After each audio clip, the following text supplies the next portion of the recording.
안녕하십니까. 중앙선거방송토론위원회가 주관하는 2017년 제2차 정당정책토론회 진행을 맡은 성경섭입니다.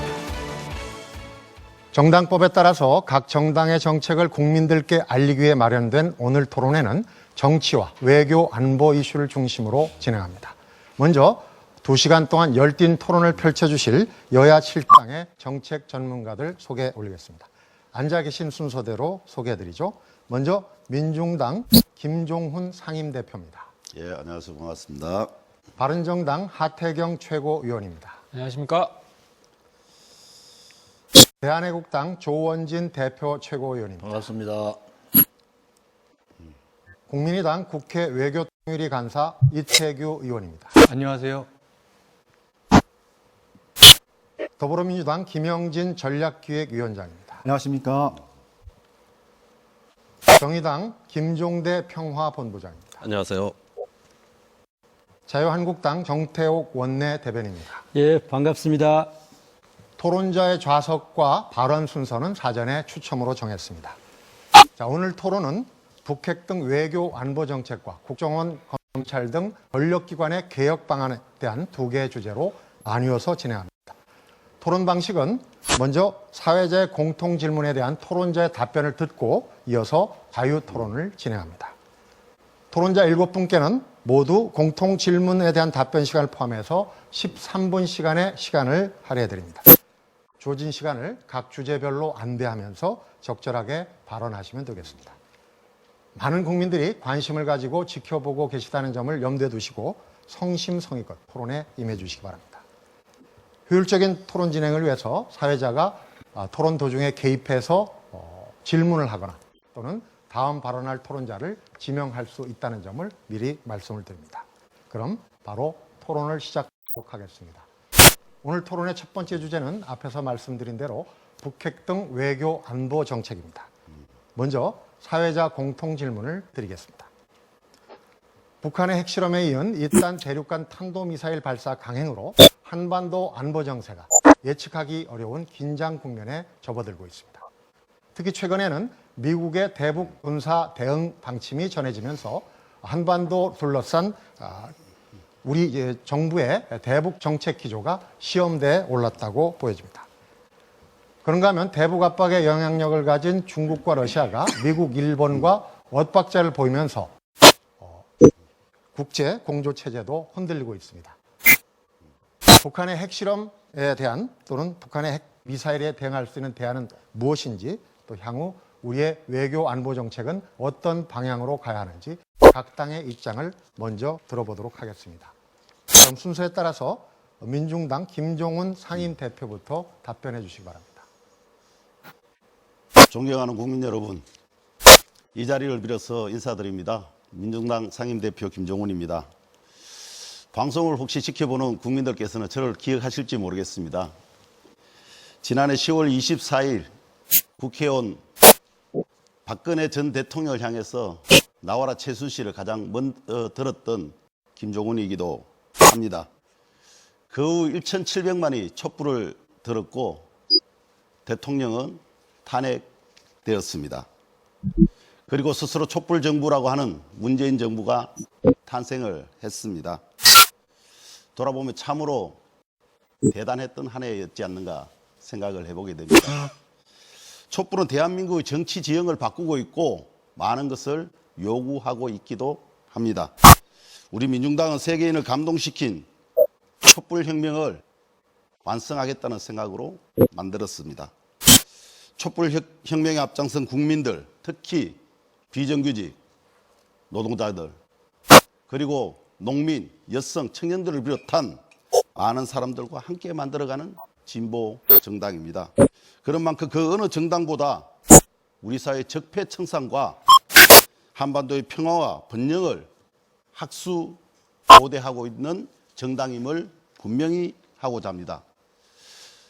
민중당은 촛불 정신을 계승할 뿐만 아니라 진보 정당의 자주평화 통일 의지를 계승하고자 합니다. 현재 벌어지고 있는 남북 간 극한 대립과 북미 간의 전쟁 위기에 대해서 큰 우려를 가지고 있고 국민들의 불안도 심화되고 있는 상황입니다. 그래서 트럼프 대통령이 대한민국 국회를 방문했을 때 민중당 국회의원 2명은 노워 We want peace라는 피켓을 들었습니다. 전쟁이 아니라 평화를 갈망하는 대한민국 국민의 마음을 든 것입니다. 네. 전쟁이 나면 과연 어떻게 되겠습니까? 전쟁이 나면 북의 주민만 죽고 남의 주민은 사나요? 저는 그렇게 생각하지 않습니다. 네. 전쟁은 공멸입니다. 전쟁이 아니라 대화를 통해서 문제 해결을 나설 것을 촉구합니다. 그래야 촛불 정부라고 여깁니다. 민중당 김종원 상임대표 답변이셨고요. 이어서 바른정당의 하태경 최고위원 답변해 주시죠. 예, 안녕하세요. 바른정당 최고위원 하태경입니다. 북핵 문제로 한반도 주변 정세가 굉장히 긴박하게 돌아가고 있습니다. 근데 지금 우리 대한민국이 방향을 제대로 잡고 있는지 한번 점검해 볼 필요가 있습니다. 먼저 어제 오늘 임종석 대북 비밀 특사설이 나왔습니다. 중동에 대북 특사로 갔다는 겁니다. 근데 문제가요. 비밀 접촉 필요하면 해야 됩니다. 근데 언론에서는 마치 뭐 해서는 안 될 일을 하는 것처럼 비밀 접촉해서는 안 된다는 그런 뉘앙스로 자꾸 분위기를 몰아가고 있습니다. 아니 북한이랑 비밀 접촉 필요하면 해야죠. 그게 대통령의 일이고 청와대의 일입니다. 문제는 성과를 낼 수 있느냐. 성과를 낼 수 있도록 우리가 격려를 해줘야 된다고 생각합니다. 근데 저는 솔직히 믿업지 않습니다. 왜 믿업지 않냐. 우방국 관리부터 제대로 안 됩니다.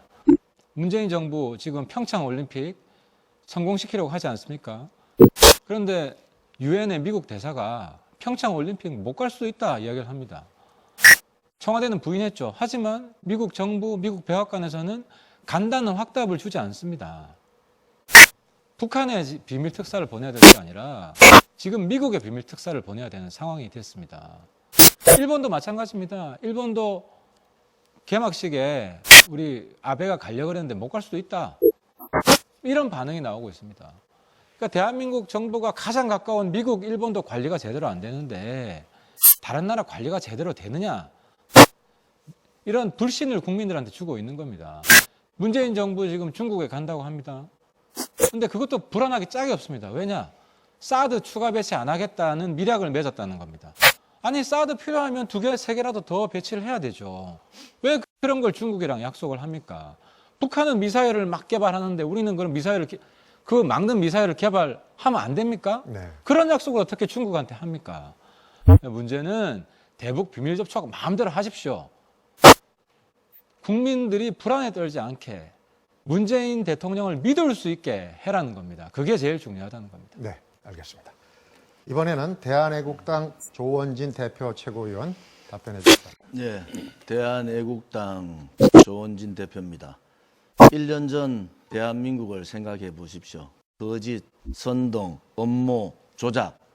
1년 전에 제시했던 그 많은 거짓들이 하나도 맞는 것이 없습니다.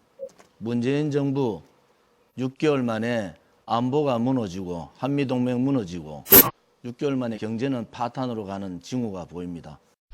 문재인 씨가 제대로 하고 있는가? 저는 그렇지 않다고 봅니다.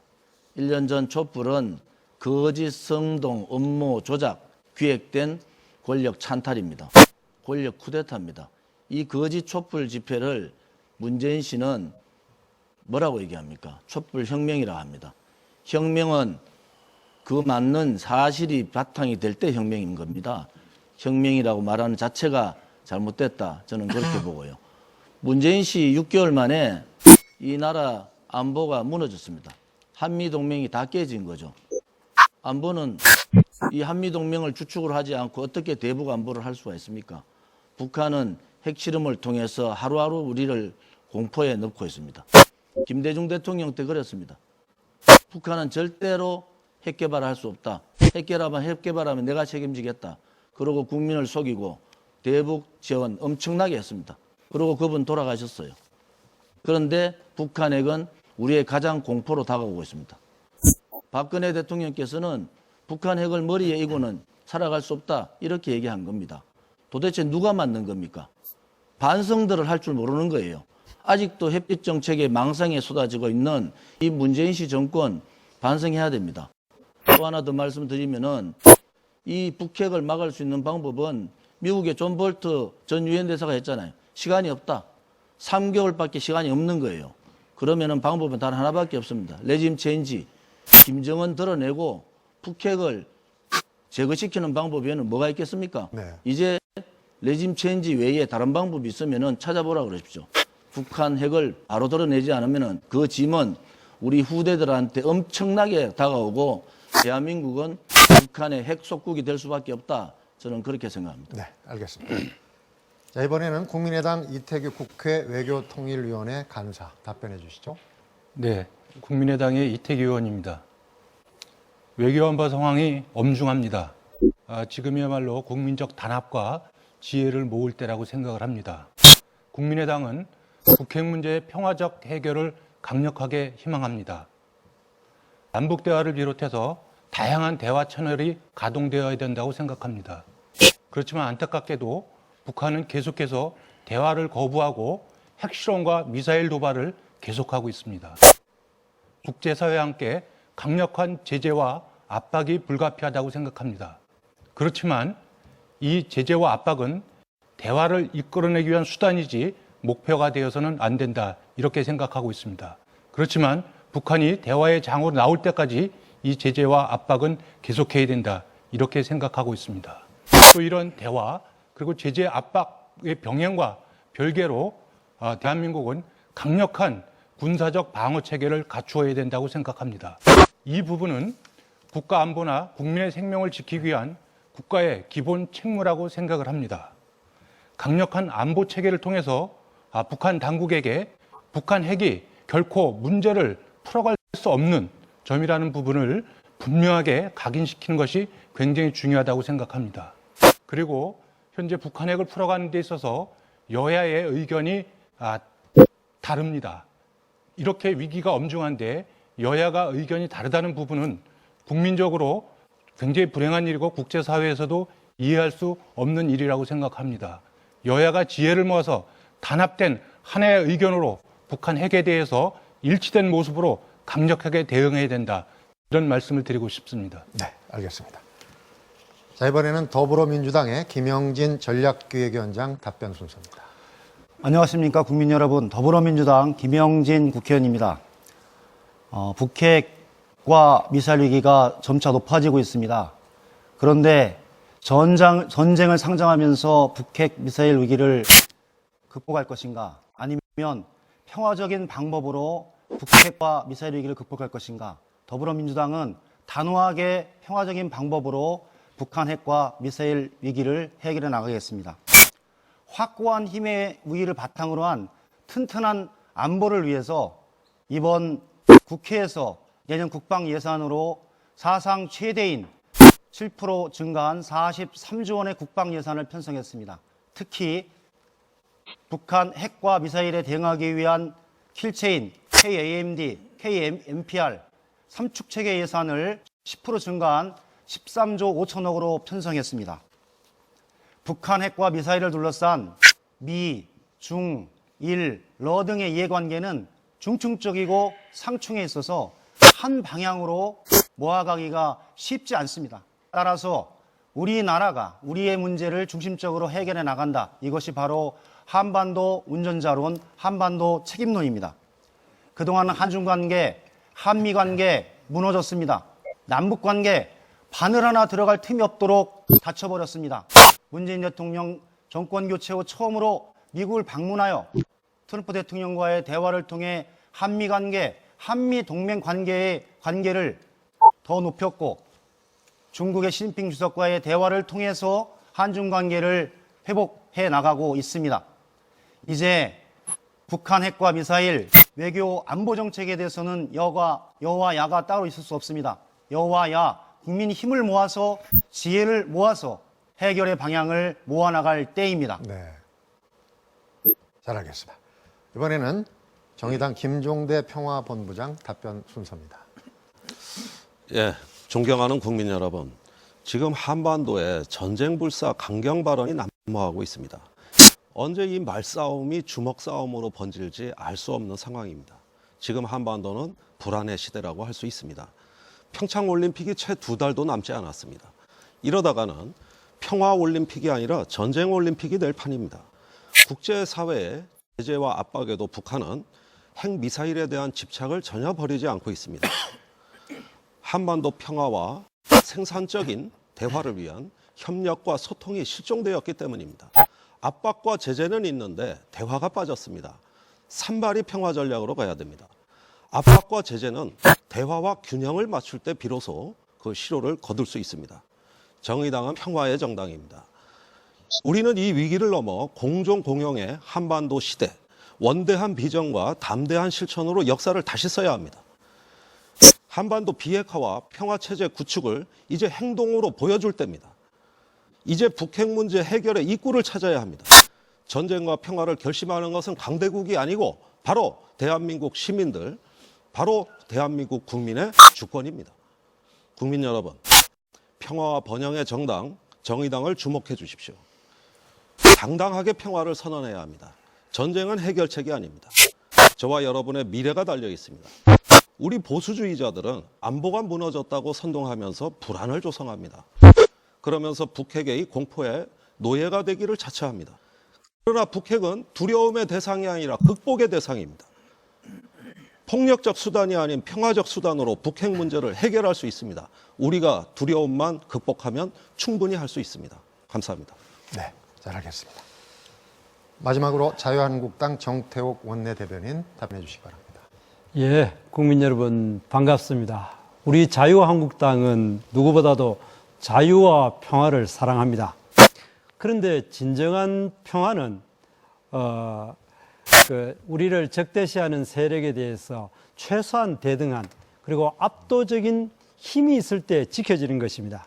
그런 의미에서 북한의 핵과 미사일 도발에 대해서는 굳건한 한미동맹을 바탕으로 해가지고 유엔 결의에 따라 가지고 북한이 핵 폐기를 전제로 하는 대화의 장에 나올 때까지 국제사회와 함께 강력하게 제재와 압박을 가해야 된다는 것이 기본 입장입니다. 그리고 또 한 가지는 북이 이미 핵을 가졌기 때문에 한반도의 핵 균형이 깨진 상태입니다.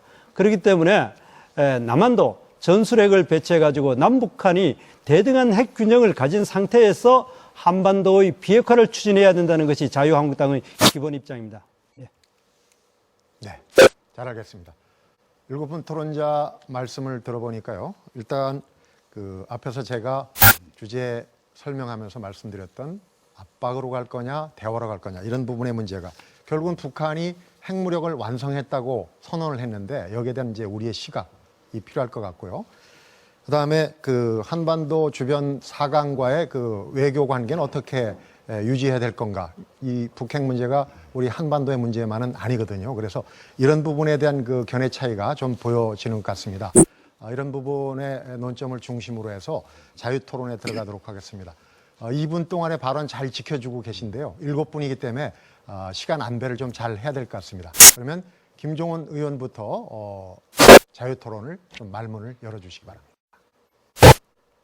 예, 문재인 정부는 스스로 촛불 정부라고 이야기하고 있습니다. 촛불의 정신에 맞게 적폐청산도 남북 화해와 통일의 문제도 그렇게 가야 한다고 생각합니다. 특히 청산해야 될 자유한국당과 경쟁을 해서는 안 됩니다. 자유한국당과 전쟁을 경쟁하고 가짜 안보를 경쟁해서는 안 된다는 것입니다. 촛불 정부라면 소성리 김천 주민들의 이야기부터 들어야 하지 않을까 여깁니다. 원불교, 기독교, 천주교, 불교 할 것 없이 많은 종교 지도자들이 평화를 위한 진정 어린 기도와 말씀을 하고 있습니다. 주목하셔야 됩니다. 전술핵 배치 운운하는 자유한국당이 언제 국민의 생명 안정을 걱정했습니까? 총 쏘는 법을 몰라 개머리판을 눈에 대고 국방을 이야기합니다. 포탄 대신 보온병 들고 안보를 이야기하는 사람들 아니었습니까? 방산비리, 군납비리 생각만 해도 국민들은 끔찍하게 여기고 있습니다. 단 한 가지라도 진정한 국민을 위한 국방을 무엇을 했는지 묻지 않을 수 없습니다. 민주당에게 묻겠습니다. 정부 여당은 촛불 정부가 맞습니까? 진정한 평화를 원하십니까? 더불어민주당 이해찬 의원도 지금이 남북 대화의 적기라고 훈수를 하고 있습니다. 어려울 때 나서야 진정한 지도자가 되지 않겠습니까? 연일 한반도에 핵항모가 들어오고 230대의 비행기가 전쟁 훈련을 하는데 언제 터질지 모르는 전쟁 위기에 국민들은 나날이 불안해 여기고 있습니다. 적어도 노무현 정신과 김대중 정신을 이야기한다면 6.15 정신과 14 정신을 함께 말씀하셔야 됩니다. 네. 이 부분에 대해서 정부 여당은 어떻게 생각하는지 더불어민주당은 말씀하셔야 됩니다. 적어도 제재와 압박이 아니라 대화와 평화로 나아가야 되는 길에 나서야 되지 않을까 여기는데 여기에 대해 답변해 주시면 알겠습니다. 고맙겠습니다. 지금 김종훈 의원께서 자유한국당의 정태욱 의원하고 그다음에 더불어민주당의 김영진 의원에게 질문을 드렸습니다. 혹시 어느 분 먼저 답변을 하실까요? 네, 김영진 의원님. 네, 먼저. 김종훈 대표님께서 말씀해 주신 대로 전체적인 방향에 있어서는 북핵과 미사일 해결의 방향은 평화적인 방법으로 한다라는 원칙을 가지고 있습니다. 그리고 그러나 지금 현시에 안보의 문제가 있기 때문에 제재와 압박을 통해서 북한이 정상적인 대화의 장으로 나올 수 있게끔 만드는 부분들은 유엔 안보리의 결의, 한미 동맹에 기반해서 지금은 추진할 때이다. 그래서 북한이 진정으로 평화를 원하고 번영을 원한다면 대화의 장으로 나올 수 있는 이 과정에 있어서의 제재의 압박은 국제사회와 함께 진행해 나가고 또한 대화의 문은 열려 있다라고 문재인 대통령께서는 분명히 말씀하셨습니다. 그 끈을 항상 이어갈 것입니다. 네, 알겠습니다. 핵무력, 핵전력과 관련해서 정태욱 예, 의원께 전술핵. 질문을 드린 답변하시겠습니까? 예, 아까 제가 모두 말씀에도 말씀했습니다마는 진정한 평화는 평화를 외친다고 해가지고 구호로 해가지고 되는 게 아닙니다. 정말 힘의 균형이 있을 때 가능합니다. 구체적인 사례로 보면은 1970년대 소련이 동독에다가 핵을 전술핵을 배치했습니다. 그걸 빼게 된 것은 중국도 같이 전술핵을 배치하고 나니까 중거리 전술핵 상호 철수에 대한 합의가 했기 때문에 가능했습니다.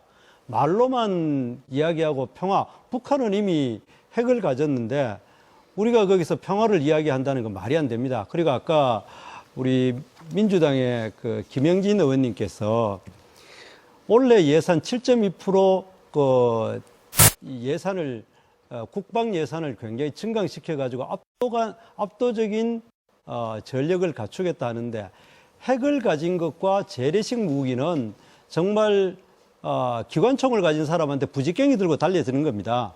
그렇다고 하는 것은 우리가 북한이 핵을 가졌을 때 핵에 대해서 어떻게 대처할 것인가를 이야기를 해야지. 그러면 최소한 압도적인 우위는 안 되더라도 비슷한 형태의 힘은 길어야 된다. 그런 의미에서 남한에도 전술핵이 필요하다. 그런 입장입니다. 네, 잘 알겠습니다.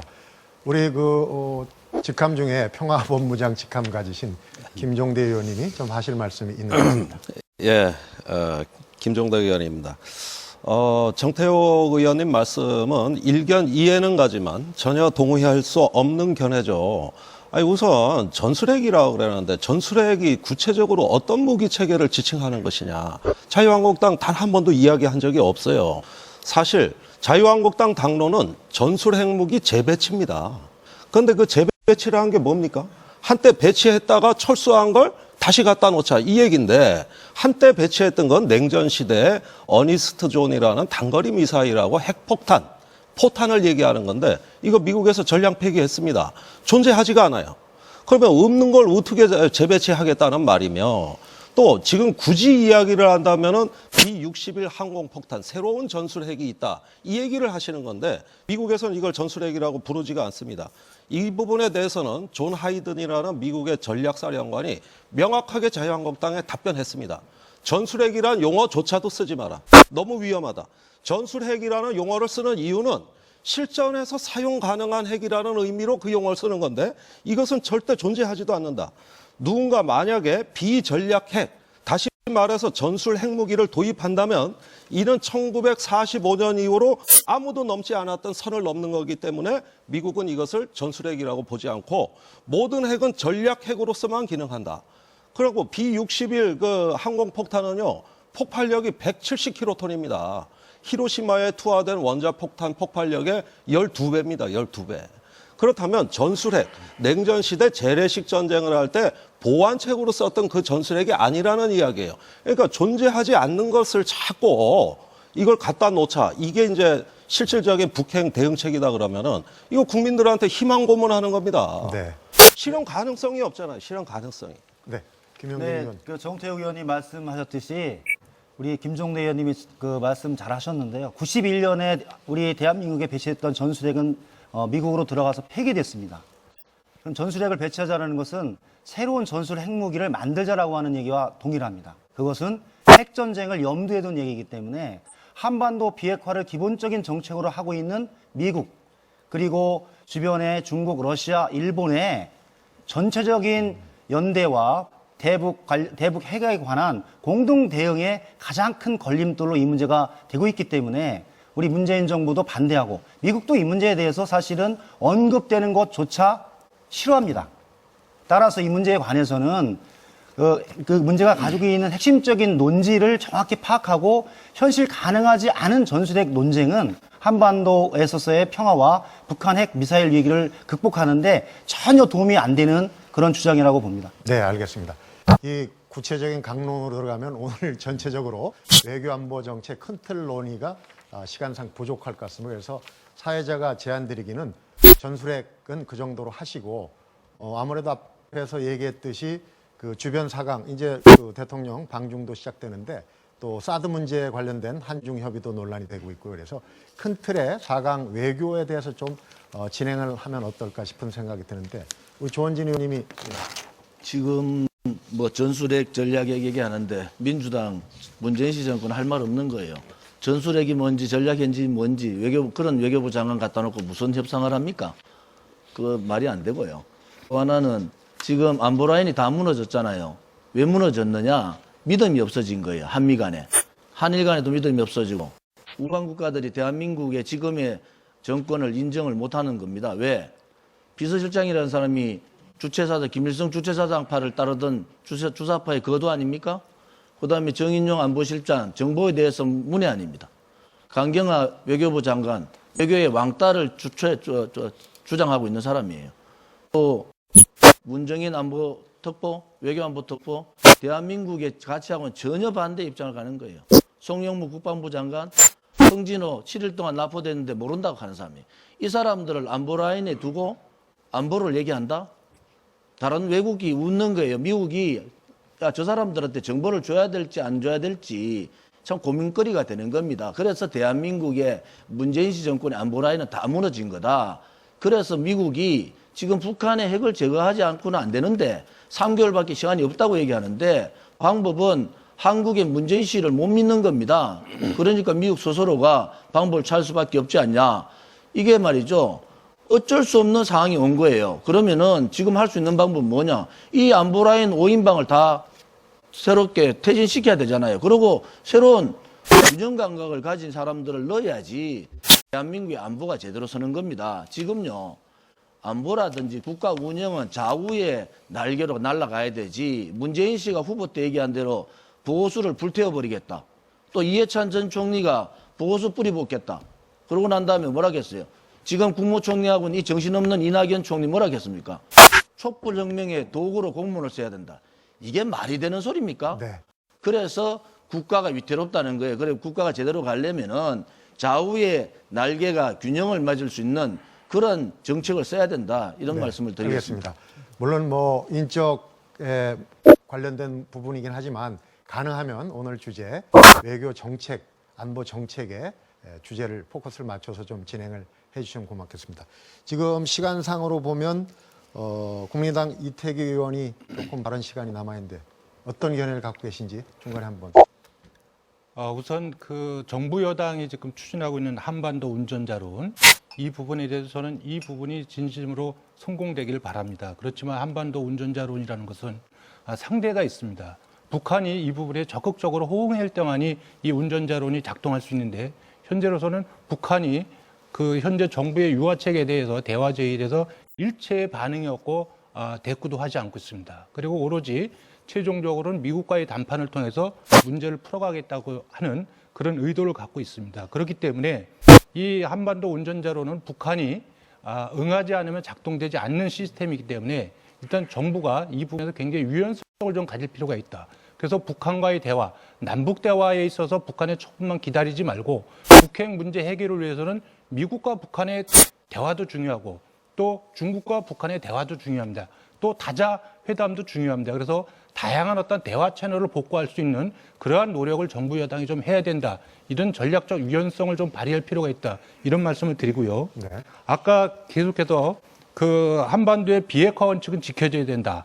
또 북핵에 대응하기 위해서는 전술핵을 재배치해야 된다. 이런 양론들이 있습니다. 그렇게 해서 아까도 제가 모두 말씀에서 말씀을 드렸지만 국가 안보에 있어서 어떤 대응 방안이 그 당사자국인 대한민국에서 여러 의견들이 나오는 것 자체가 국제사회에서 이해하기 어렵습니다. 그렇기 때문에 여야 정치권들이 책임 있게 어떤 합일점을 찾아서 북한에게 대해서 일관된 어떤 대응 기조를 정해야 된다. 이런 말씀 좀 드리고 싶고요. 그런 측면에서 저는 한미 동맹에 있어서 새로운 버전이 필요하다. 이런 말씀을 좀 드리겠습니다. 현재 북한의 그 핵이 현실화되어 있기 때문에 우리가 과거의 어떤 한미 동맹 가지고는 안 되겠다. 그리고 여야 안보의 어떤 협치 모델이 굉장히 중요하다. 이 부분에 대해서는 제가 좀 나중에 다시 좀 말씀을 좀 네, 드리겠습니다. 알겠습니다. 바른정당 하태경 의원. 말씀. 예, 우선 그 쟁점 중에 하나인데 북핵에 우리도 핵으로 대응해야 된다는 원칙에 있어서는 우리 바른정당도 동의합니다. 근데 문제는 이제 한미 동맹이 이제 핵이 없잖아요. 근데 이 한미 동맹이 핵 동맹으로 가야 된다 하는 원칙에는 동의하는데 지상에 핵을 배치하는 것은 별로 효용 가치가 없다. 왜냐하면 지상에 핵을 배치를 하면 이게 어디 있는지 알아요, 북한에서. 그럼 이거 자체가 잠재적인 위험 요인이 됩니다. 그리고 국민들 불안해서 다 반대할 거예요. 사드 들어오는 것도 반대하는데 자기 앞마당에 핵 들어오나? 이거 동의받기 굉장히 어렵습니다. 그래서 대안으로 핵미사일 잠수함을 동해안에 배치하는 것을 우리가 제기를 하는 겁니다. 왜냐하면 핵미사일 잠수함이 동해안에 왔다 갔다 하면 북한이 어디 있는지도 몰라요. 오히려 북이 핵 공격하면 30분 안에 반격을 할 수 있습니다. 북이 두려워할 수 있는 대안인 거죠. 그리고 실제로 미국 의회에서도 이거 동의했어요. 승인했습니다. 대한민국 정부가 들어와라 하면 배치가 되는 겁니다. 그래서 국민들 불안한 것을 해결해 줘야 된다는 거고요. 네. 근데 문재인 정부한테 이런 문제에 쓴소리 안 할 수가 없는데 안보는 굉장히 무능하고 뒷북 안보만 하고 있어요. 예를 들어서 사드 배치 안 한다 하다가 결국 뒤늦게 했죠. 또 하나가요. 한일 정보 교류 협정이라고 있습니다. 이걸 민주당하고 그 야당일 때 문재인 대통령 본인이 이게 을사 조약이다. 이런 굴욕적인 조약하면 안 된다. 그래놓고 한일 정보 교류 협정 한 두 달 전이죠. 슬그머니 갱신했어요. 국민한테 사과 한마디 안 하고. 이런 식으로 안보 문제에 있어서 계속 뒷북 대응하고 있는 겁니다. 그러니까 국민들이 불안한 겁니다. 예. 그래서 더 이상 지금도 마찬가지예요. 아니 미국한테 전쟁하지 마라 이런 이야기를 공개적으로 발언하면 국민들이 불안한 거예요. 미리 물밑에서 대화 끝내놓고 국민들한테는 미국이랑 똑같은 이야기를 해야 되는 겁니다. 네. 다른 이야기 나오니까 불안한 겁니다. 네.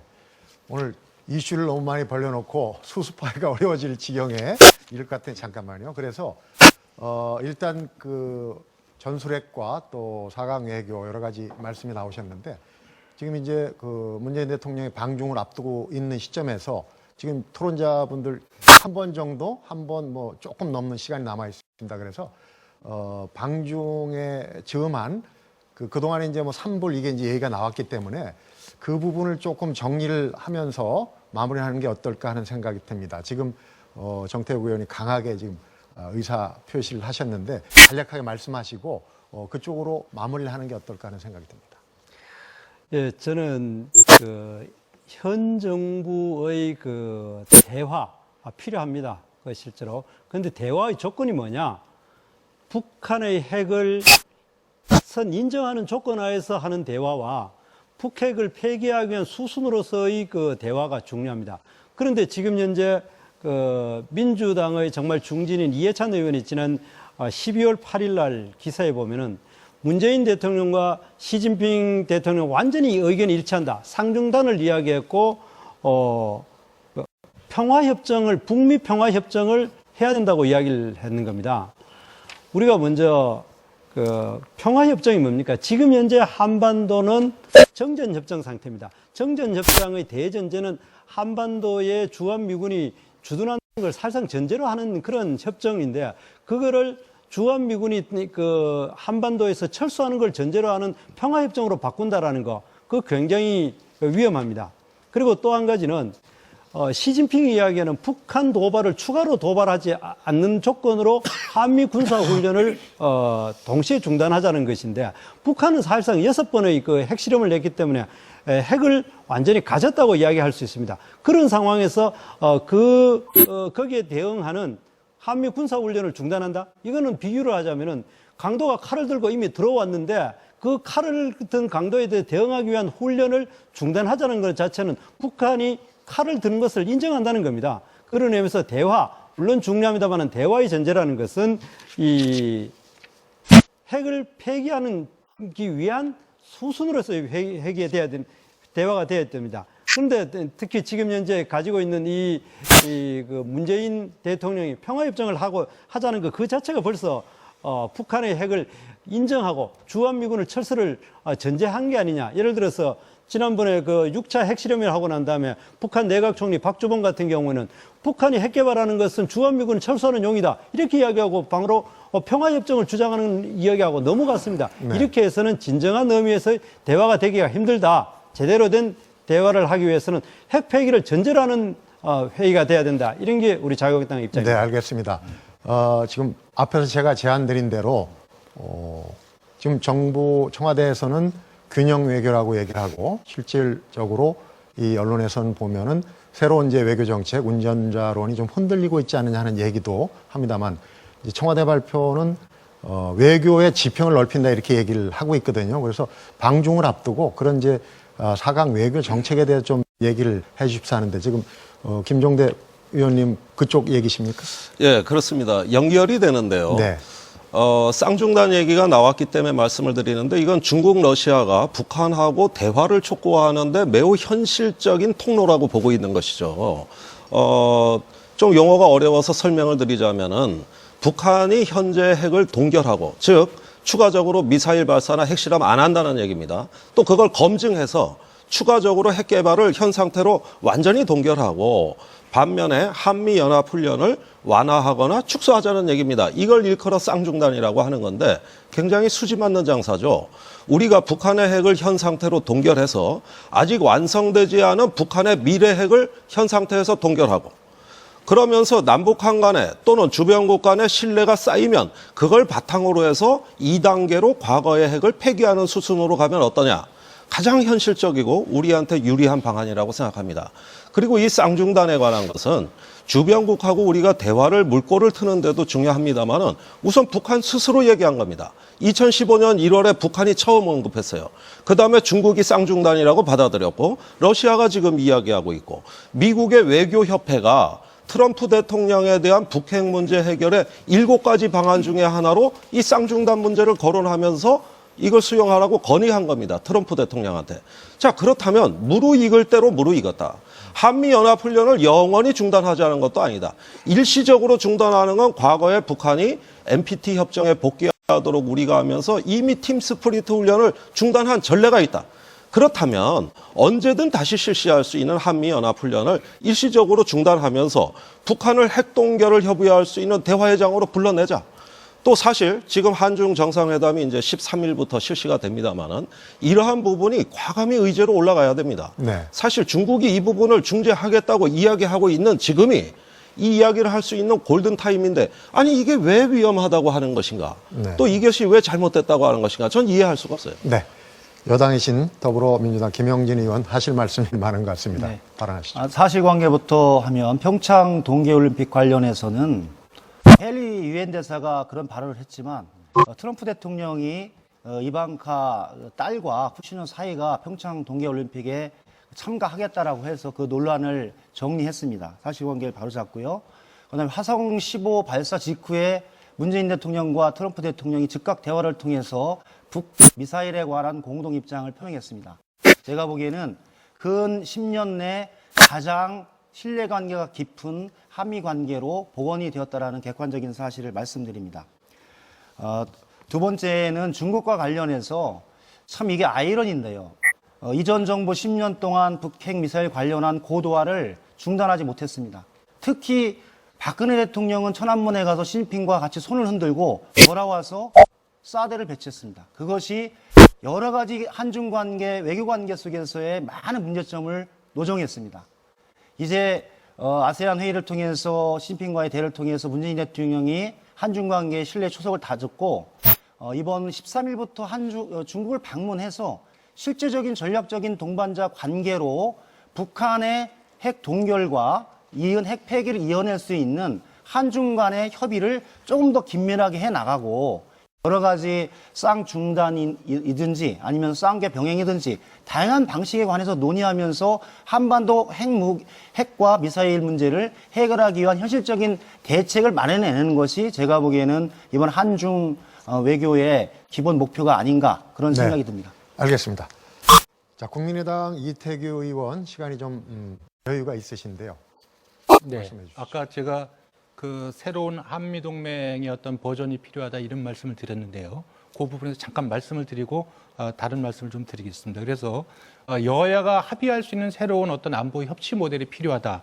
그런 측면에서 현재 미국의 핵 우산을 전술핵 재배치를 하지 않더라도 미국의 핵 우산을 제도적으로 보장받는 그런 대책을 강구할 필요가 있다. 그것이 첫 번째가 현재 자동 개입 조항이 없는 한미 상위 방위 조약을 개정해서 자동 개입 조항을 만드는 것이고 또 하나는 전술핵 재배치를 하지 않더라도 실질적으로 핵을 공유할 수 있는 한미 핵 공유 협정을 통해서 북한의 핵 개발이 한반도 문제를 풀어가는 데 있어서 효과적인 대체 수단이 될 수 없다는 부분을 분명하게 북한에 주시시키는 그런 제도적 장치가 필요하다. 이런 측면에서 제가 이번 국정감사에서도 그 한미 상호 방위 조약 개정하고 또 한미 핵 공유 협정을 체결하자. 이것을 여야가 어떤 중재안으로 합의점으로 좀 모색해 볼 필요가 있다. 이런 제안을 드린 적이 있었고 이 부분은 그 여당 의원님으로부터도 이것이 현실적으로 될 수만 있다면 반대할 이유가 없다. 이런 평가를 받은 적이 있습니다. 저는 그래서 이러한 여야가 국민들의 불안을 해소하고 북한에 강력한 경고를 줄 수 있는 그런 여야 안보 협치 모델을 만들기 위해서 노력해야 된다. 이런 말씀 좀 드리고 싶고요. 네. 아까 쌍중단 이야기가 나오는데 쌍중단은 사실 그 중국과 러시아가 북한에 제의하고 있는 이런 현재 북핵 문제 어떤 그 중재의 전 단계 수단이긴 하지만 문제는 이제 북한이 이 부분을 전혀 수용하지 않고 반대하고 있기 때문에 문제에게 어렵다. 이런 현실적인 부분을 우리가 잘 알을 필요가 있다. 이런 말씀을 드리고 네. 북한은 어떤 경우라도 현재 본인들이 원하고 있는 자기들의 어떤 그 계획에 의해서 계속해서 핵실험과 미사일 도하를 계속해 나가고 있다. 네. 이렇기 때문에 현재 국제사회와 함께 그 제재와 압박이 불가피한 측면이다. 이런 말씀 좀 드리고요. 네. 또 이번에 이제 문재인 대통령께서 중국을 방문하셔서 정상회담을 하시는데 이 부분에 있어서는 그 중국은 물론 우리 정부에 요구할 사항이 있겠지만 우리 정부의 입장에서 본다면 이번에 사드 보복에 대한 완전 철회를 이루어내야 되고요. 또 한 부분 중국의 어떤 그 북핵 해결을 위한 북한에 대해서 어떤 역할을 더 강화시키는 그러한 부분을 이끌어내야 된다고 생각이 듭니다. 네. 지금 한간의 언론에서는 또 3불 이란 이래서 3불에 더 이란까지 더해가지고 이런 요구가 할 수 있을 것이다 이야기하지만 이 부분은 우리 정부가 이건 중국에 대한 약속이 아니고 우리 정부의 기본 입장이라고 분명히 입장을 밝혔습니다. 그래서 이 부분은 외교나 외교적으로 이런 것이 약속될 수 있는 사안이 아니고 또 스스로 군사적인 제한이나 행동 반경을 우리 스스로 다른 나라한테 약속한다는 부분은 주권국가로서 있을 수 없는 일이다. 이 부분은 문재인 대통령께서 분명히 하실 필요가 있다. 이런 말씀을 드립니다. 네. 외교 안보 정책에 대한 결론까지 내려주셨습니다. 지금 시간을 보면 이태규 의원님은 이제 결론을 내신 걸로 보여지고요. 대부분 한 번 정도 더 발언을 하실 수 있을 것 같고요. 김영진 의원하고 김종대 의원은 비교적 많이 쓰셨어요. 그래서 짧게 정리를 해 주셔야 되겠습니다.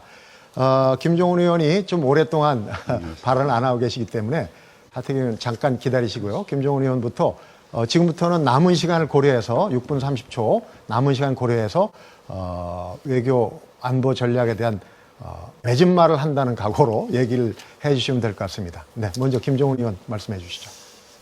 예, 한반도 평화에 대해서 국제적인 어떤 관계를 고려할 수밖에 없다 하더라도 절대적인 어떤 미국의 의존성에 대해서는 반대를 합니다.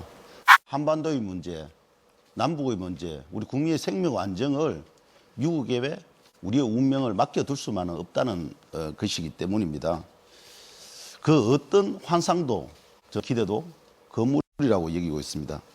이번 트럼프 대통령의 아시아 순방에서 여러분 어떻게 생각하십니까? 진정한 상호 존중이나 호혜 평등이 있었습니까? 오직 미국의 보호무역주의, 통상 압력 강화, 무기 강매가 있었을 따름이라고 저는 여기고 있습니다.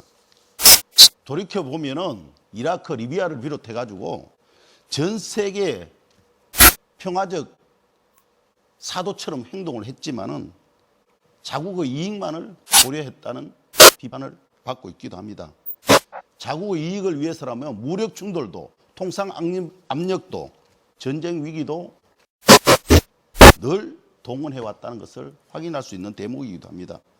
며칠 전에 헤일리 유엔 대사가 평창 올림픽에 미국 선수단이 참가하지 못할 수도 있다는 발언을 하기도 했습니다.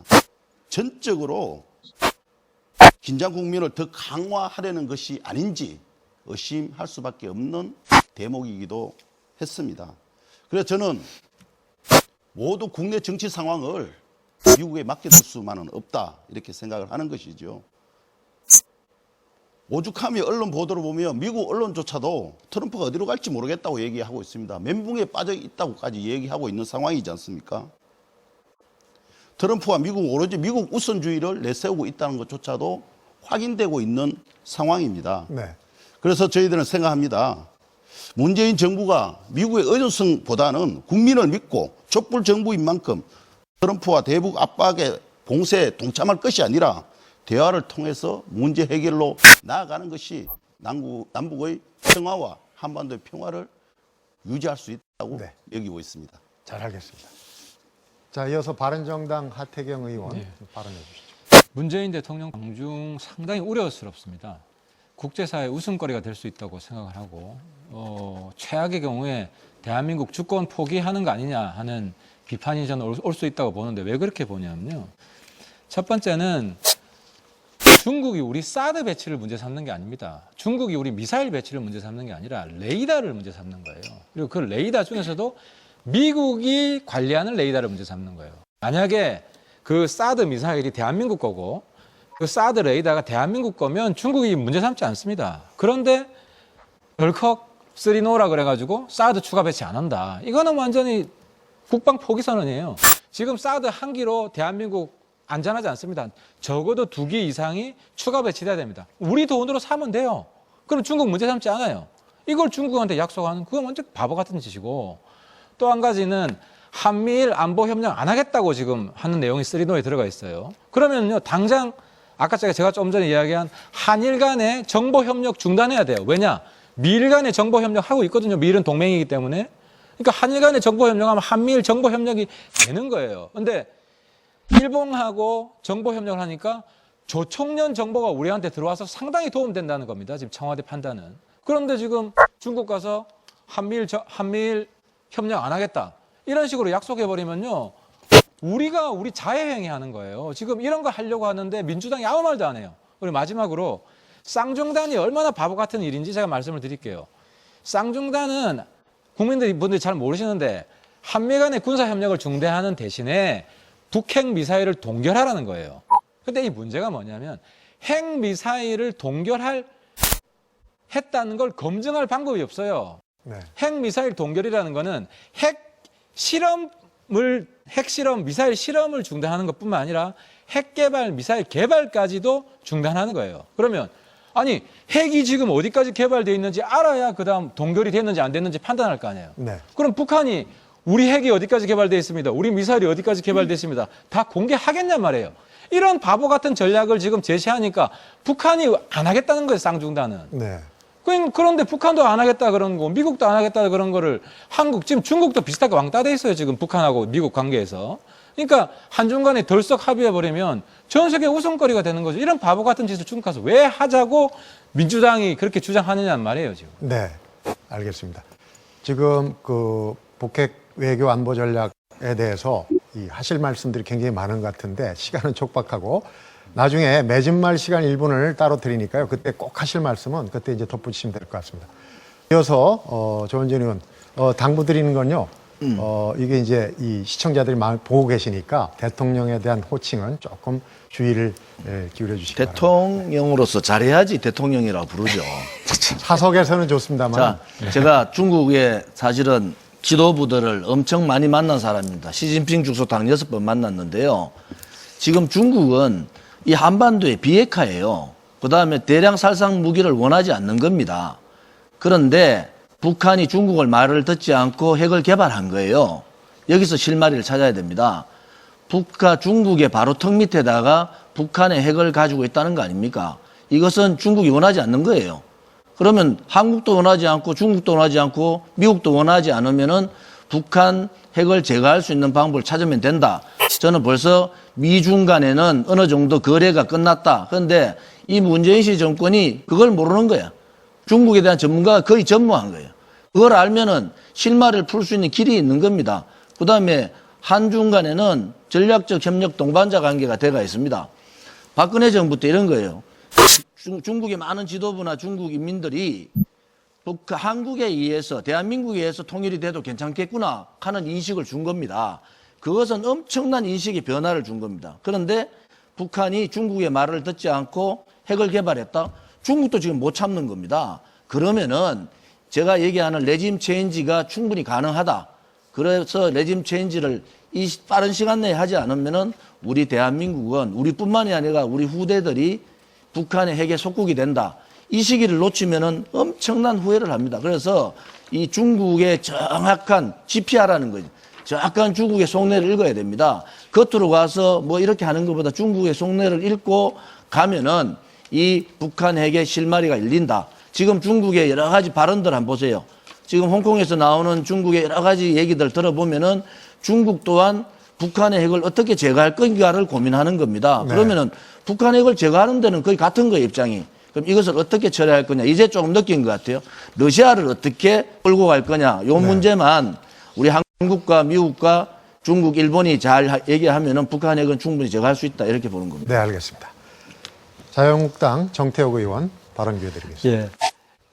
문재인 정부의 그 안보에 대한 무능을 한번 제대로 지적을 한번 하겠습니다.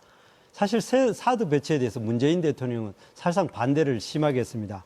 작년 12월 같은 경우에 사드에 대한 한미 간의 합의를 지킬 필요가 없다.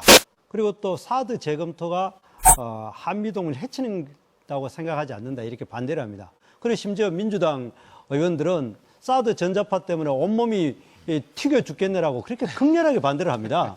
그런데 실제로 사드 배치는 누가 했느냐? 이 정부가 하지 않았습니다. 실제로 사드 배치는 김정은이가 한 겁니다. 김정은이가 9월 3일 날 6차 핵실험하니까 바로 다음 날 9월 6일 날 사드 배치를 즉각을 해버립니다. 만약 그냥 북한이 김정은이가 핵 도발을 안 했으면은 보나마나 또 환경오염 평가한다 이렇게 저렇게 해가지고 안 했을 가능성이 큽니다. 그리고 또 아까 하태경 의원님이 아주 잘 지적해 주셨는데 한일 군사정보 보호협정 작년 11월에 할 때에 민주당 쪽에서는 국방장관 해임까지 하겠다고 그렇게 나서나 놓고 이번에 8월 24일 날 그냥 자동 연장 시켰습니다. 바로 눈앞에 있는 것도 내다보지 못하는 것이 이 정부의 안보에 대한 무능, 외교에 대한 무능, 그다음 상대방을 제대로 지켜보지 못한다는 겁니다. 이런 부분에 대해서 우리가 지적하니까 지금 현재 다시 되돌아가 가지고 쌍중단 북한은 이미 핵을 6차 핵실험하면 다 개발되는 겁니다. 실제 국제적으로도 핵실험은 6차 정도 실험을 하면 대부분 개발이 된 걸로 전제인데 다 개발되는 거. 그리고 그것이 하태경 의원님이 잘 지적했다시피 거기에 대한 검증도 안 되는데 우리만 북한의 핵을 막기 위한 군사훈련을 중단한다? 그거는 정말 바보 같은 논리다 이렇게 생각을 합니다. 네, 알겠습니다. 외교안보 정책만 쭉 갔으면 좋겠는데요. 시간 좀 남았잖아요. 예, 알겠습니다. 시간 남았고요. 김종대 의원 짧게 얘기하시고 아무래도 김영진 의원이 하실 말씀이 많은 것 같아요. 그래서 다음 주제를 조금 손해를 보시더라도 답변을 좀 정리해서 김종대 의원 다음에 말씀해 주시기 바랍니다. 예, 김종대 의원. 예. 아니 말 바꾼 게 처음에 어느 닭인데 이걸 문재인 정부 탓을 하는 거 보고 저는 좀 어이가 없는 게 처음에 사드에 대해서 쓰리노 정책을 표방한 데가 어느 정부입니까? 박근혜 정부입니다. 자, 미국으로부터 제안도 안 받았고 검토도 안 할 것이고 사드에 대해 협상도 안 할 것이다. 이거 중국 들으라고 한 얘기 아닙니까? 그래서 천안문 성로 갔다 와서 기분 좋아서 사드에 대해서 선을 확 꺼버리고 이후에 말 바꿀 때 중국 정부의 모멸감이란 모멸감은 다 줬어요. 그래서 한중 관계가 완전히 단절됐습니다. 시진핑 주석이 화가 머리끝까지 나서 특사를 보내도 만나주지도 않은 게 그게 박근혜 정부입니다. 이건 안보 적폐예요. 그걸 지금 문재인 정부에서 전 바로 잡았다고 생각합니다. 말을 바꾸었기 때문에 박근혜 정부가 말을 바꿨기 때문에 이 사드로 인한 피해가 눈두덩이처럼 커진 겁니다. 그런데 이제 문재인 정부 보고 말을 바꿨다 그러시면 내가 하면 로맨스요, 남이 하면 불륜이라는 요즘 유행어 그대로 아니냐 이것이죠. 네. 그다음에 쌍중단 한 가지만 말씀드리면은 다 검증하고 하자는 겁니다. 이건 중간 단계 목표지 쌍중단은 목표가 아니에요. 비핵화, 핵 폐기로 가기 위한 중간 단계를 하나 설정하면 어떠냐. 이걸 이야기하는 거고 충분히 검증하자는 겁니다. 근데 왜 안 된다 그러죠? 저는 이게 대화해도 안 된다, 협상해도 안 된다. 이건 또 다른 패배주의의 변종이라고 저는 생각합니다. 네, 알겠습니다. 자, 그러면 김영진 의원이 마무리하시는 걸로 외교안보 전략 마무리하겠습니다. 사실관계로 보면 사드 배치는 박근혜 정부 시기에 됐었고요. 명확한 사실을 자꾸만 오도하면 안 되고요. 이명박 박근혜 정부 10년 동안 핵 실험이 4차례 있었습니다. 4차례 있었습니다. 그리고 대륙간 탄도미사일 관련한 고도화가 아주 급속도로 진행이 됐습니다. 그 사이에 이명박 박근혜 정부가 취했던 유일한 정책이 압박 이해는 없었습니다. 금강산 닫고 개성공단 닫고 대화 다 끊고 그래서 판문점에서 저런 사건이 나더라도 북한과 대화할 수 있는 최선의 통로조차 다 무너졌습니다. 이것이 지금 현재 북핵과 미사일 위기 국면에서 우리 대한민국이 주체적으로 이 문제를 해결할 수 있는 절호의 기회에서 그 어려움의 첫 출발이 그거였다라는 객관적인 사실을 인정하시는 게 필요합니다. 두 번째, 북핵과 미사일 문제는 중증적입니다.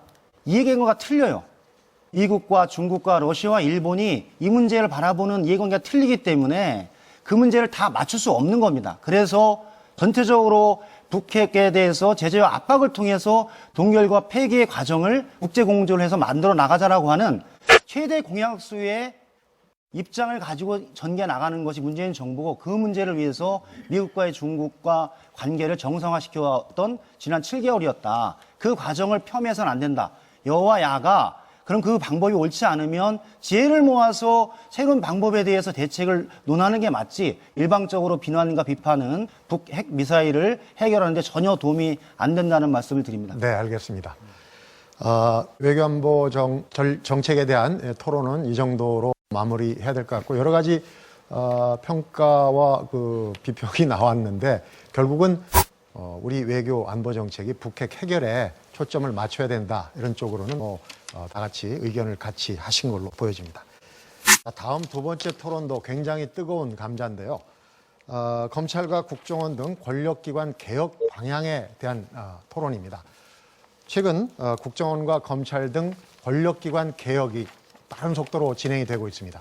그래서 공수처라고 부르는 고위공직자 비리수사처를 설치하고 또 국정원의 대공수사권을 이전하는 방안, 여러 가지 방안이 나오고 있는데 권력기관을 개혁해야 된다. 여기는 별 이견이 없어 보이는데 구체적으로 이제 정치적인 중립성 또 독립적인 활동을 보장해야 하는 그런 방안에는 견해 차이가 좀 있는 것 같습니다. 검찰과 국정원 등 권력기관 개혁에 대한 각 당의 방안은 어떤 것들인지 말씀을 들어보도록 하겠습니다. 이번에는 바른정당의 하태경 의원부터 답변 시작해 주시죠. 예.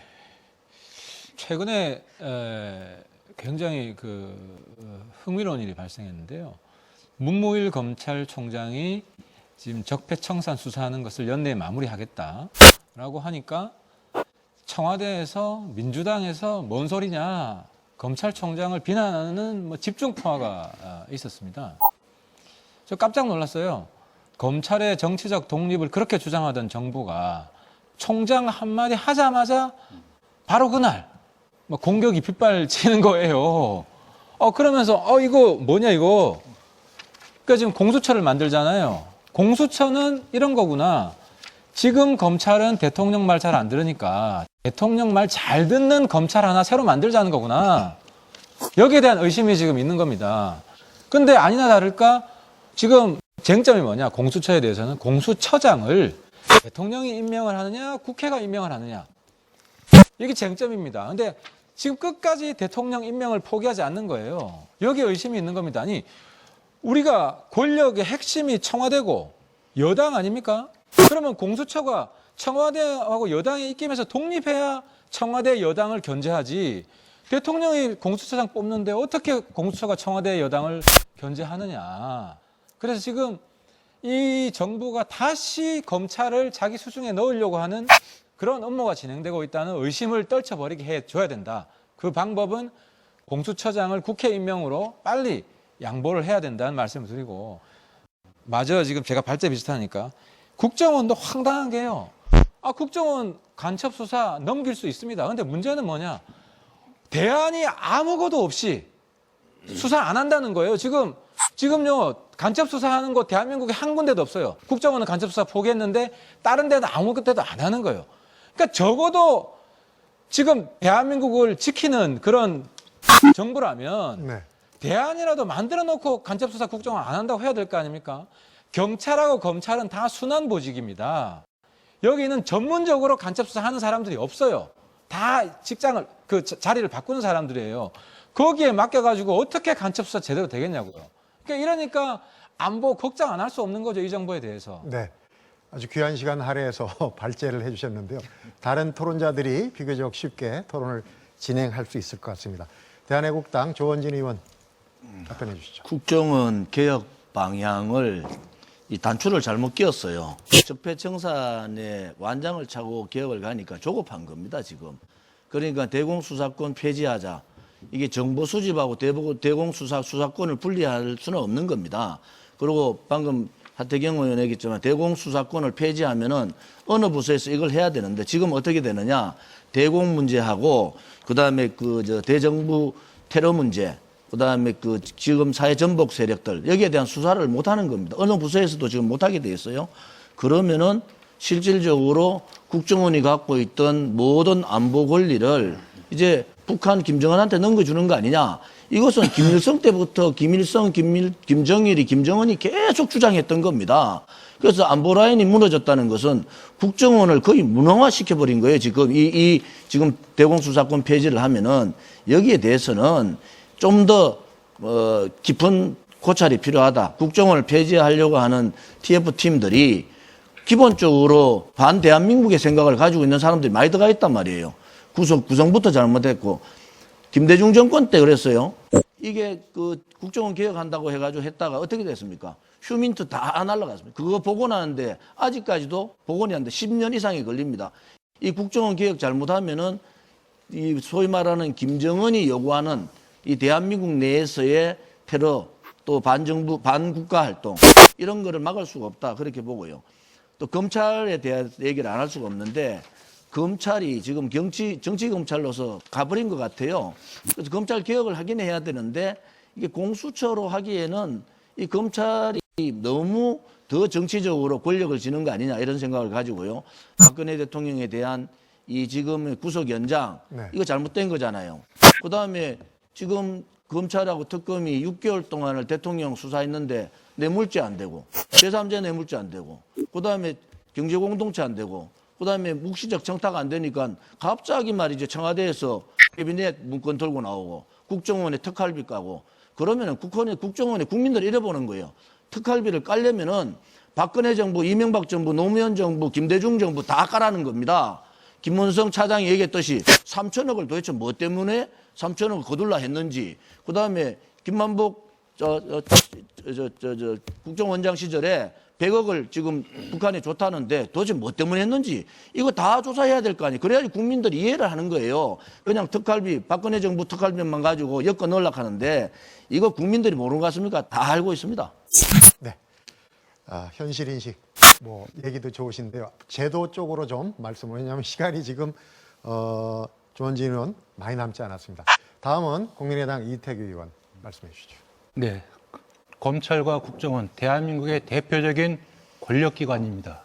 이 두 기관에 대한 국민적 불신이 굉장히 높습니다.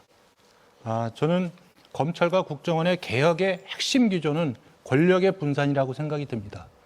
그동안 그리고 두 기관의 덩치가 너무 커졌습니다.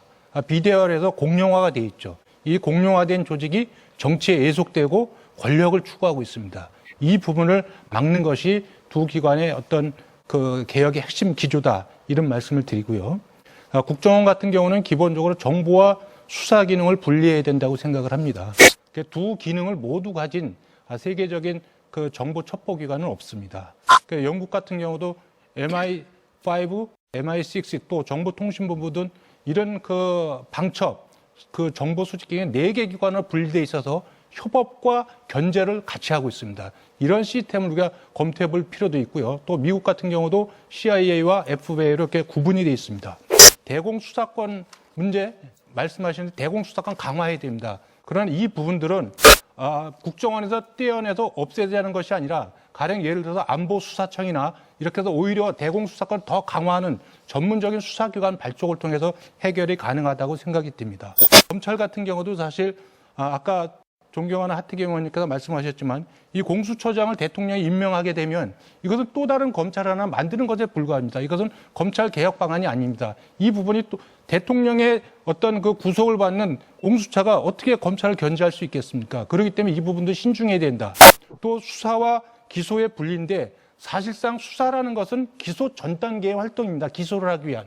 그래서 일방적으로 한 기관이 수사를 하고 검찰에 넘겨서 기소해달라 그러면 검찰이 그걸 제대로 하겠느냐. 또 검찰은 제대로 기소를 하기 위해서 또 보강 수사를 할 수밖에 없는, 그렇기 때문에 이 부분도 현실적으로 여러 가지 문제가 있습니다. 그렇기 때문에 저는 그 기본적으로 그 미국처럼 수사 개시권과 수사의 진행 기소권을 분리해야 된다고 생각이 듭니다. 그래서 수사의 개시권은 전문 경찰이나 전문 수사기관이 담당하고 검찰은 그 전문 수사기관이 넘긴 수사에 대한 진행과 기소를 같이 하는 걸로 이렇게 좀 역할 분담을 해서 실질적으로 검찰의 어떤 권한과 기능을 좀 분산시키는 것이 현실적인 방법이 아니겠는가, 이런 생각을 갖고 있습니다. 네.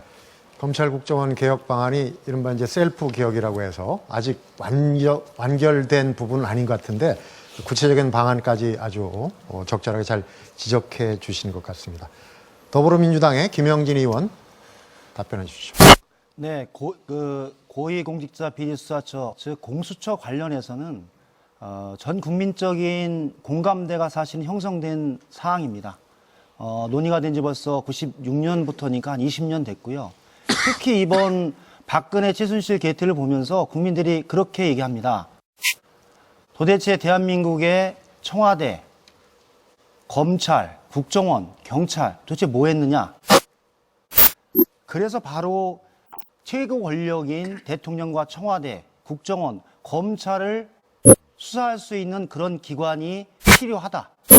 만약에 그런 기관이 있었으면 박근혜 최순실 게이트는 예방할 수 있었다라고 얘기합니다. 이게 전체적인 상황이고요. 옥상옥이라고 말씀하시는데요. 대한민국에서 미국에는 헌법재판소가 없습니다. 대한민국만의 제도입니다. 대법원과 헌법재판소가 상호 견제와 균형을 이루면서 법 관련한 재반 사안들을 잘 처리해 나가고 있습니다. 공수처와 검찰도 마찬가지입니다. 검찰은 일반적인 범죄 수사를 통해서 국민의 삶과 연관된 일을 진행해 나가고, 공수처는 고위 공직자에 대한 수사를 해 나간다면 검찰 본연의 일로 더 집중해서 할 수 있는 겁니다. 공수처장의 임명 관련해서는 현재 국회 추천위원회를 통해서 복수로 추천해서 대통령이 임명하도록 하자라는 것이 현재 아닙니다.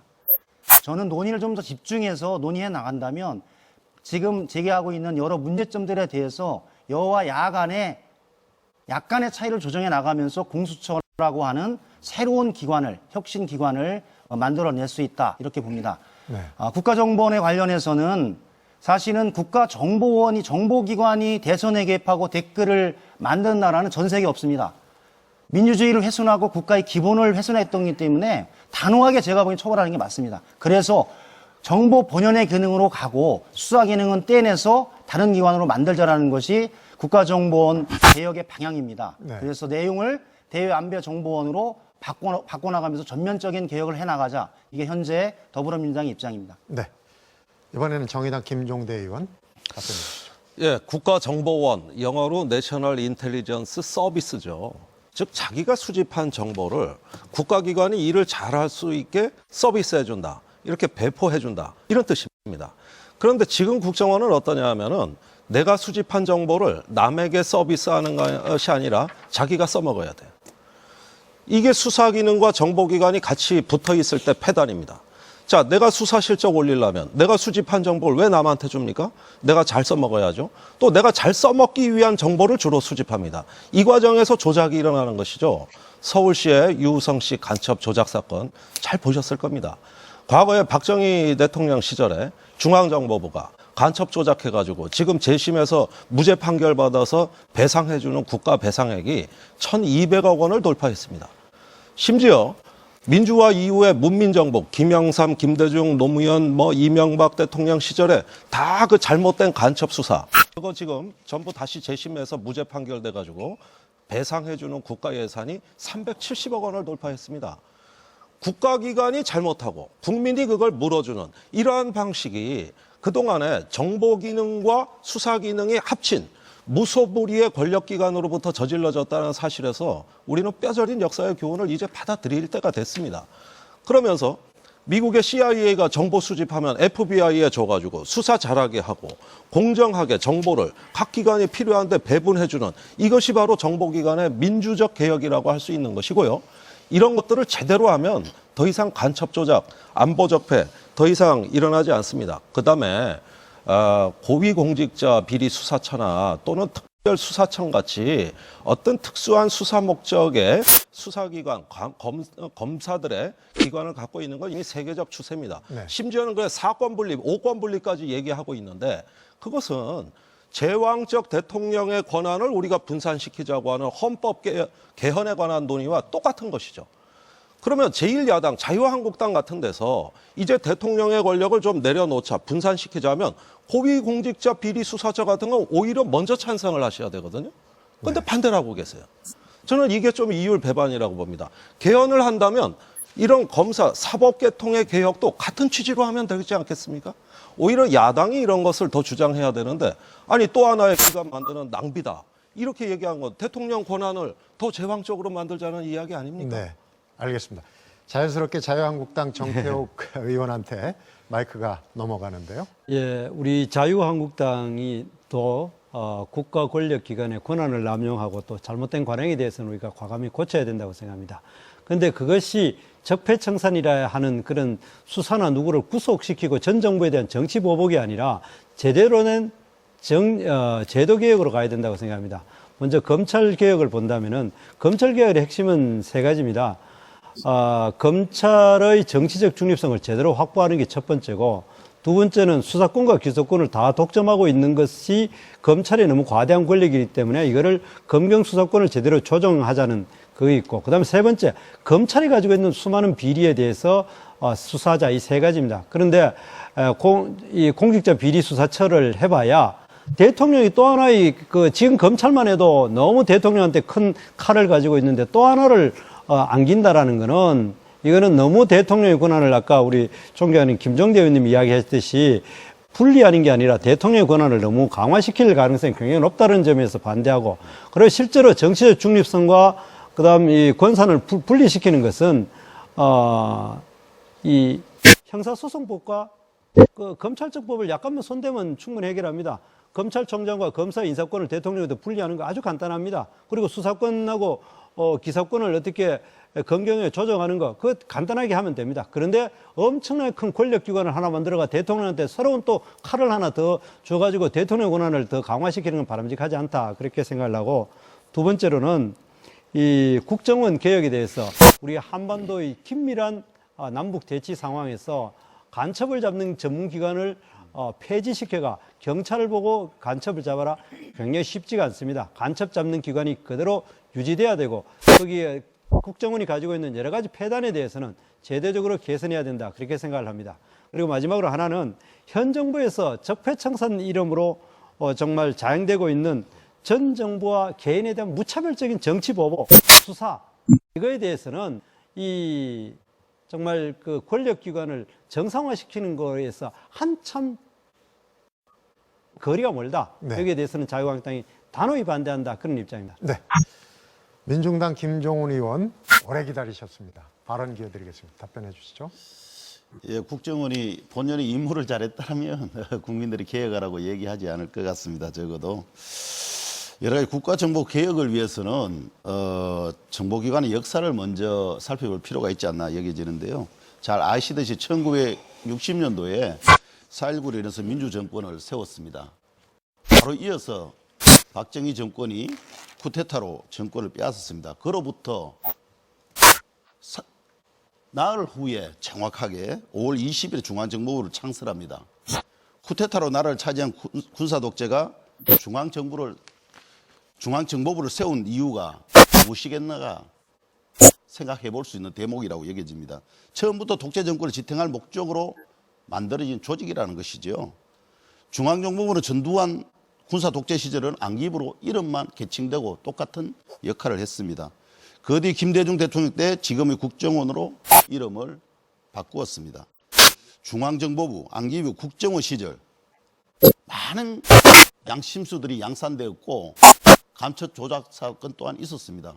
조금 전에 김종대 의원께서도 말씀하셨다시피 최근에 유호성 서울시 간첩 조작 사건까지 우리는 기억하고 있습니다. 심지어 국가정보원이 나서서 공문서를 위조하고 범죄까지 저지른 사태까지 확인할 수 있었던 것입니다. 그래서 국정원은 조금 손본다고 근본적으로 저는 달라지지 않을 거라고 여기고 있습니다. 김대중, 노무현 대통령 시절을 거치면서 많은 개혁을 해보자고 했지만은 말짱 도루묵이 되었기 때문입니다. 그래서 해체 후 새로운 정보기관으로 창설하거나 그것이 어렵다면 그에 준하는 수준의 혁신적인 조치가 필요한 것이 아닌가 여겨집니다. 그래서 최소한 정보 및 보안 업무의 기획 조정권이 폐지되어야 된다고 생각을 하고 있습니다. 네. 사이버 공간에 대한 개입도 금지되어야 됩니다. 대공수사권이 이양돼야 됩니다. 특수활동비에서 보셨다시피 예산의 투명성과 활동에 대한 국회 통제를 받아야 됩니다. 독립적인 국정원 감찰기구의 설치는 반드시 기본으로 이루어져야 될 사항이라고 여깁니다. 그렇지 않는다면 김대중 노무현 정권 때처럼 개혁에 실패할 것이라고 여깁니다. 네. 알겠습니다. 앞에서 제가 말씀드렸지만은 이 국정원과 검찰 개혁안은 아직까지는 셀프 개혁안입니다. 국회에서 하실 일들이 굉장히 많은 것 같은데 오늘 이 토론자분들 말씀을 들어보면 큰 틀에서는 이 대통령의 통제권에 대한 의구심을 좀 갖는 것 같습니다. 그래서 아예 그것까지 이관을 해야 된다는 주장도 하시고 그러는데 국회에서 앞으로 하실 방안들을 중심으로 해서 좀 남은 시간은 구체적인 방안들을 좀 얘기해 주시면 어떨까 하는 생각이 듭니다. 제가 네, 하태경 의원. 그래서 이 부분은 좀 건설적으로 타협이 될 수도 있는 부분이 여러 개 있어가지고요. 제가 몇 가지 제안을 하면 공수처 저희 바른정당은 반대하지 않습니다. 그런데 공수처가 또 다른 정치검찰, 대통령의 검찰이 될 것을 우려하고 있기 때문에 공수처장 추천권을 야당한테 주면 지난번 특검 때 최순실 특검 때 특검 추천권을 야당한테 줬습니다. 그래서 두 사람을 추천했고 박근혜 당시 대통령이 특검 지명을 했습니다. 근데 이제 야당이 추천한 두 사람 안에서 제안을 했기 때문에 사실상 국회가 뽑은 거나 마찬가지인데 이런 방식으로 국회 속에서 야당이 추천한 사람을 대통령이 지명을 한다면 대통령이 임명하는 형식이라도 충분히 타협이 가능할 거라고 보고요. 네. 두 번째로 국정원 수사권은 그렇습니다. 사실 국정원이 지난번 유성 씨 증거 조작을 했기 때문에 국정원에서 수사권 제한을 하겠다고 해도 사실 국정원은 할 말이 없습니다.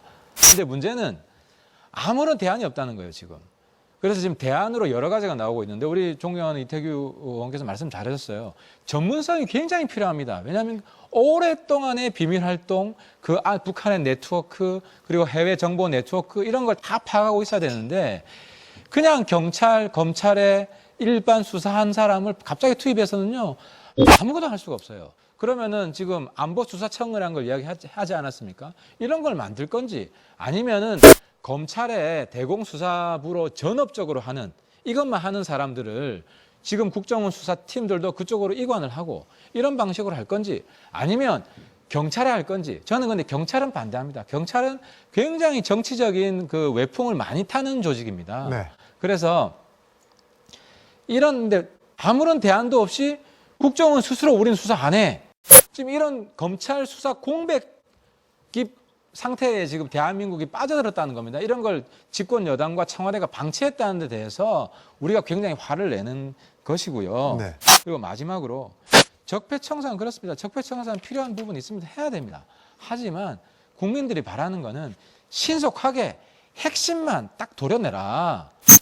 그 대한민국 국민이 누구든지 적폐가 될 수 있다. 이런 공포 분위기를 만들지 마라. 그러니까 지금 어떻게 되어 있습니까? 국정원뿐만이 아니에요. 그리고 최순실뿐만이 아니에요. 모든 정부 부처에 적폐청산이 다 들어가 있습니다. 네. 모든 공무원들이 내가 적폐가 될까 두려워서 일을 제대로 못하고 있어요. 지금 공무원들이 열심히 일을 해야 정부가 돌아가고 청와대가 원하고자 하는 일이 제대로 굴러갈 거 아닙니까? 그러면은 문무일 총장이 연내로 핵심적인 것만 딱 하고 정리를 하겠다 그러면은 청와대 정부도 최대한 시간 맞춰보겠다. 이렇게 같이 협조해서 정리를 해야 될 이런 상황인데 오히려 시한 없이 내년도 1년 내도록 적폐청산 한번 해보십시오. 그러면 이 대통령 지금 높은 지지도 떨어질 수밖에 없습니다. 그래서 국민들이 바라는 바를 적폐청산 분야에서도 정확히 인식하고 지금 대처해 주길 바라는 겁니다. 네, 알겠습니다. 기조 발언하신 발제하신 하태경 의원께서 아예 결론까지 내셨습니다. 본인 발언 타협안을 시간을 제시했으니까요. 다 할애했습니다. 제가 말씀 좀 순서로 드리겠습니다. 넘어가야 되죠. 제가 보기에는 공수처 관련해서 네, 김영진 의원이 먼저. 또 다른 대통령의 그 수사기관을 두는 게 아니냐 이런 우려를 하고 계시는데요. 이제 과거의 경험으로부터 오는 오해인 것 같아요. 이번에 그 수사 과정을 보면 조국 청와대 민정수석이 얘기했지 않습니까? 전병헌 정무수석이 수사 개시하는 것조차 언론을 통해서 알았다. 즉 지금까지 검찰이 진행하고 있는 수사 정보에 대한 청와대 보고를 중단했습니다. 그러면서 검찰의 정치적 중립을 얘기하면서 그것에 따라서 검찰의 정치적인 편향성, 과도한 기소권과 수사권, 공소유수권을 다 가지고 있는 무소불리의 검찰을 개혁하지 않고는 대한민국의 적폐를 청산할 수 없다라고 하는 기본적 생각으로 그것을 견제하고 할 수 있는 기관으로 공수처를 얘기했습니다. 그런 개념이고요. 그래서 국민의당 또 바른정당에서 다 동의하시니까 그 문제에 관한 임명에 관한 문제는 미세 조정의 문제로 같이 국회에서 법사위와 각 당의 논의를 통해서 좁혀나가면 충분하게 좋은 결과를 낼 수 있다고 봅니다. 두 번째로 국정원의 대공수사권 이전에 관한 문제에 대한 우려를 제기하시는데요. 나와 있습니다. 안에 형법 중 내란 외환해제, 군 형법 중 반란죄, 군사기밀보호법, 국가보안법에 규정된 죄와 관련되고 북한과 연계된 안보 침해 행위에 대한 정보 수집 업무를 직무조항에 추가를 했어요. 즉 정보 수집 업무는 지속되는 겁니다. 그리고 수사 관련한 부분들은 띄워서 나가고 수사와 정보 수집이 금지되는 사안들은 실제는 사문화된 고무찬양죄, 불고치죄 정도를 경찰에 이관하겠다. 이렇게 객관적으로 돼 있습니다. 그래서 특별하게 무리하지 않는 법안이라 조정해 나가면 해결책을 내올 수 있다. 그렇게 봅니다. 알겠습니다. 더불어민주당 김영진 의원은 앞으로 다른 토론자들이 좀 질문이 많을 것 같아요. 그러니까 다 취합했다가 지금 1분 50초 정도 남았는데 마무리로 답변을 해주시면 어떨까 싶습니다. 다음에 조원진 의원. 지금 국정원에 방금 말씀하신 대로 정보기관하고 수사기관을 분리 도저히 불가능합니다. 제가 정보위 간사를 했잖아요. 그런 말도 안 되는 얘기예요. 정보 수집기관, 지금 어느 정부 기관끼리 그렇게 소통이 잘 된다고 정보는 수집하고 수사는 따로 합니까? 이거 안 되는 얘기고, 국정원의 대공수사권에 예를 들어서 민간인 사찰 문제라든지 권력 남용이라든지 이 부분은 보완해가면 된다. 저는 그렇게 보고요. 검찰 문제, 공수처, 정치적 중립을 지키고 거기에 따라서 검찰의 본연의 업무를 하면은 공수처 해야죠. 그것도 국회의원 빼작하는데 그런 꼼수 쓰지 말고 공수처하면 국회의원 다 넣으세요. 넣어가지고 다 조사하란 말이야. 또 하나는 뭐냐? 지금의 검찰로는 안 된다는 거예요. 지금의 적폐완장을 차고 표적 수사하고 그다음에 적폐 수사하고 지금 언론에 뭐라 합니까? 수사공화국이라고.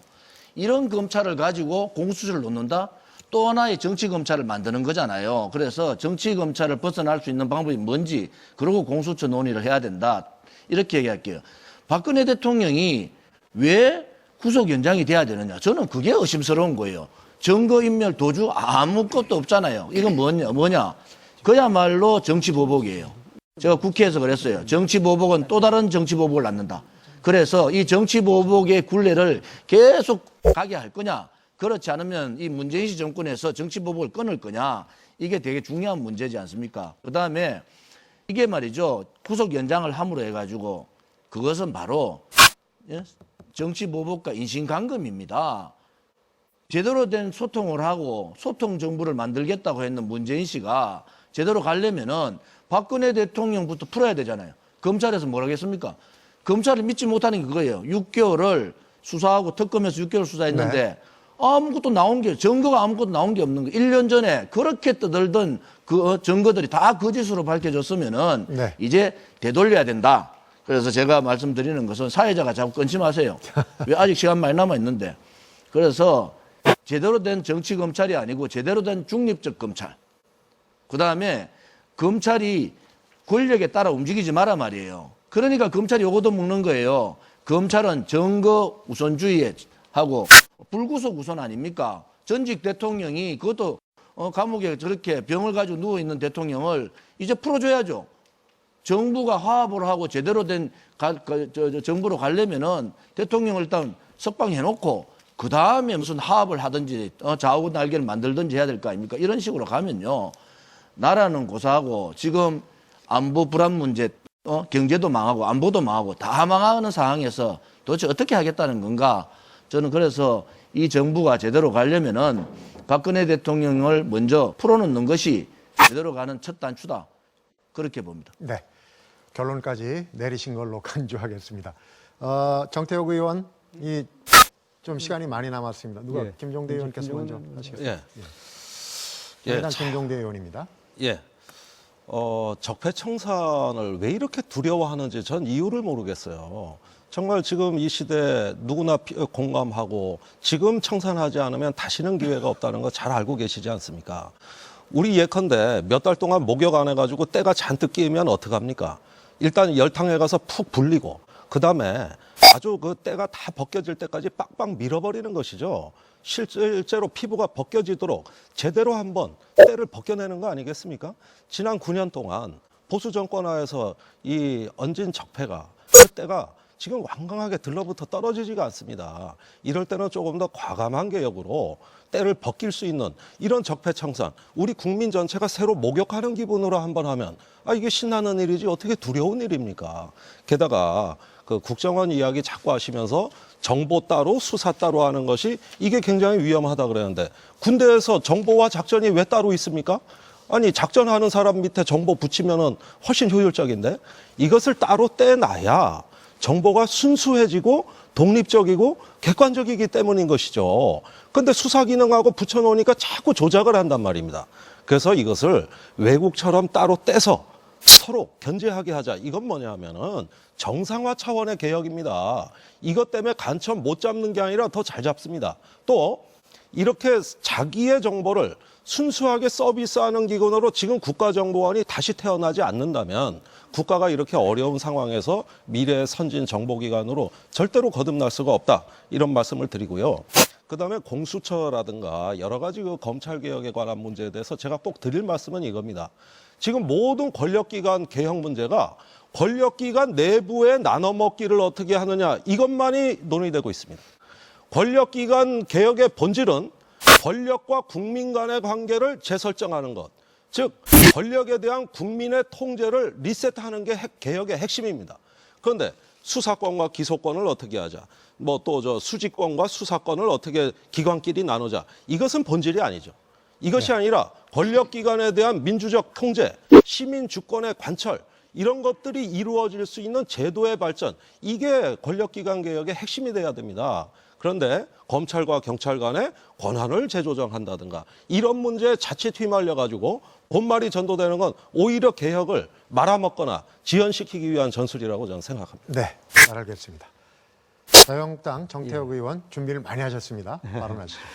그 적폐청산 정말 필요합니다. 실제로 우리 사회가 새로운 세계로 나아가기 위해서는 적폐청산해야 됩니다. 그런데 적폐의 개념이 뭡니까?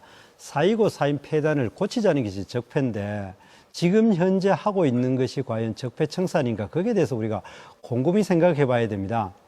적폐라는 것은 오랫동안 쌓이고 있는 것은 그 이유가 제도적인 문제도 있고 관행적인 문제도 있고 그렇습니다. 그러면은 그것의 원인에 대한 정확한 진단을 하고 거기에 대한 대책을 세우고 그리고 또 그 과정에서 정말 인간적으로나 불법 행위를 한 것에 대해서는 수사를 하는 게 맞습니다.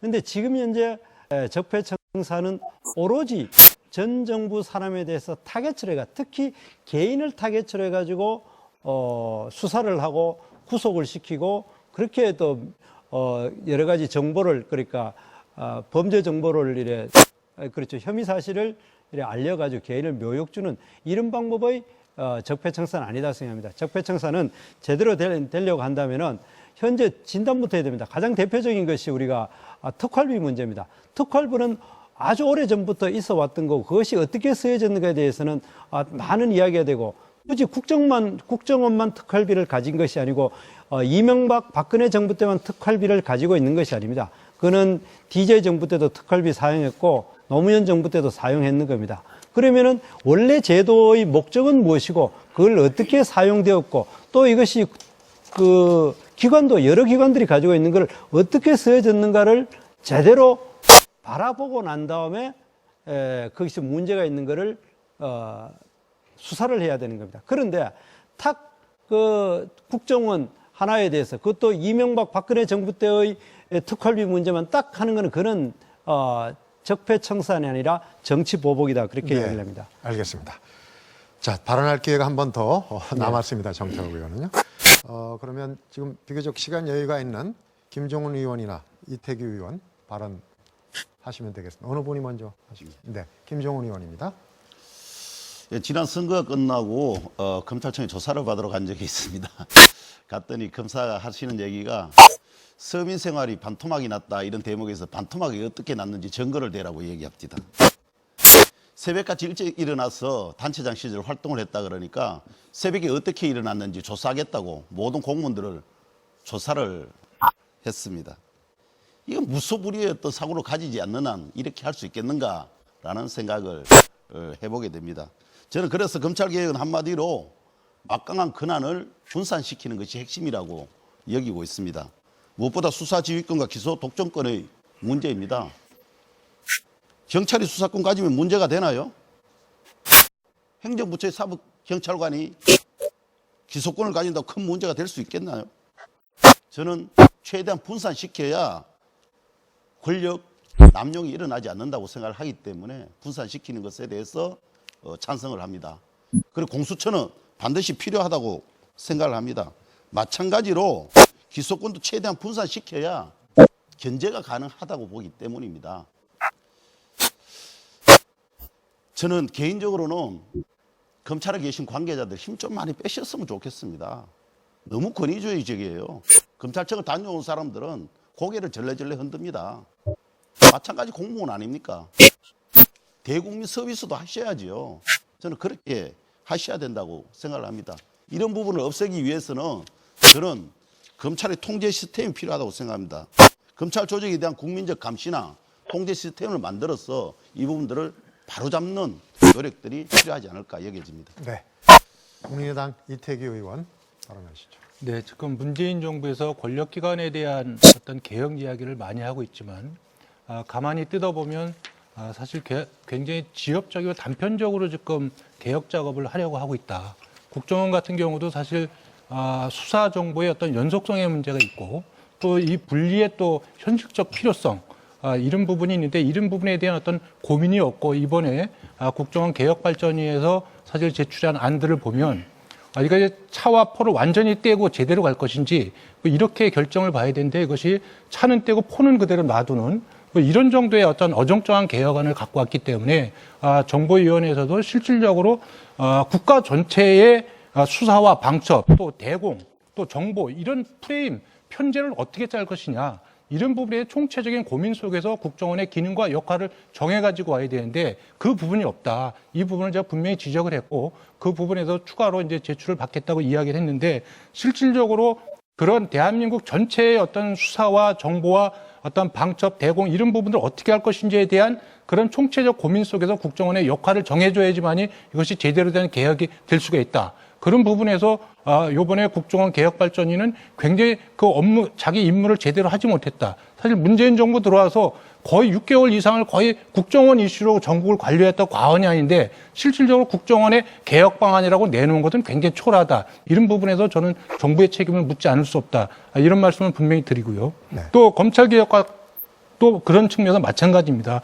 우리가 검찰개혁의 핵심이 뭡니까? 어떻게 보면 정치검찰을 없애는 것입니다. 정치검찰을 없애려면 이 검찰을 누군가가 견제를 해야 되는데 그러면 지금 국회에서 논의하려고 하는 공수처가 이것을 과연 견제할 수 있을 것인가? 이 부분에서 우리가 명확하게 따져보고 견제할 수 있다면 공수처를 그대로 만드는 것이고 견제할 수 없다면 저는 공수처에 대해서 우리가 다시 한번 생각을 해봐야 된다. 이런 말씀을 드리고요. 네. 그런 측면에서 지금 정치검찰의 가장 큰 문제가 뭐냐? 그것이 자기가 임의로 범죄 정보를 수집하거나 어떤 상황을 인지해서 하는 어떤 그 기획수사, 또 표적수사, 또 청와대 하명수사 이런 수사 기능을 없애야 되는 것입니다. 그렇기 때문에 아까 제가 그 검찰의 수사 개시권의 문제 이 부분을 통제하든지 아니면 박탈하든지 그래서 이거는 전문 수사기관으로 남겨야 된다 이런 말씀을 드렸고요. 네. 그런 총체적인 고민 속에서 또 검찰의 기능과 역할을 어떻게 할 것인가 이런 고민이 좀 필요하다 이런 말씀을 좀 드립니다. 네, 잘 알겠습니다. 지금 남은 시간 상황으로 보면 자유한국당 정태욱 의원하고 민중당 김종훈 의원, 다시 또 국민의당 이태규 의원 이렇게 돌아가면서 못다신 말씀 마무리하고 마지막에 더불어민주당의 김영진 의원께서 좀 정리를 하는 순서로 하면 비교적 원활할 것 같습니다. 동의하신다면 정태욱 의원 먼저 말씀하시죠. 예, 검찰 개혁의 목표가 공수처를 만드는 거냐? 저는 그렇게 생각하지 않습니다. 제도 개선부터 먼저 하고 난 다음에 기관을 만드는 게 맞다고 생각을 합니다. 지금 검찰 개혁의 가장 중요한 포인트는 세 가지입니다. 검찰의 정치적인 중립성을 제대로 확보하는 거고, 수사권과 기소권을 독점하는 것에 대해서 과대 권력을 분산시키는 것이고, 세 번째, 검사의 비위에 대해서 제대로 수사할 수 있도록 하는 제도를 만드는 겁니다. 그렇다고 하면은 검찰의 정치적 중립성을 확보하는 가장 중요한 것은 검찰총장의 인사권을 지금과 같이 대통령한테 종속시키는 것을 막아야 되는 것이 핵심입니다. 그런 의미에서 공수처장을 어떻게 하느냐, 그 문제하고 똑같은 문제입니다.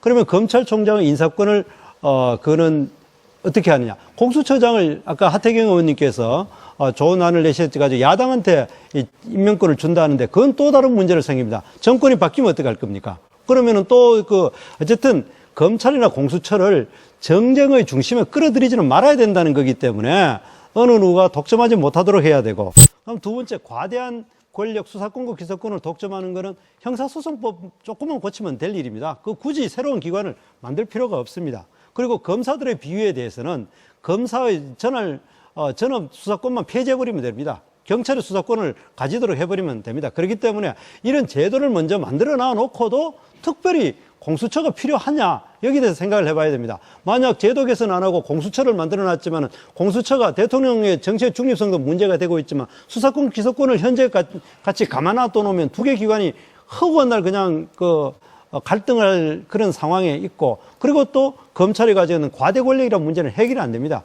그런 의미에서 제도 개혁으로 먼저 만들어 놓고 네. 그 다음에 공수처 문제를 들여봐야 된다. 그렇게 생각합니다. 네. 잠깐 참고 말씀을 드리면요.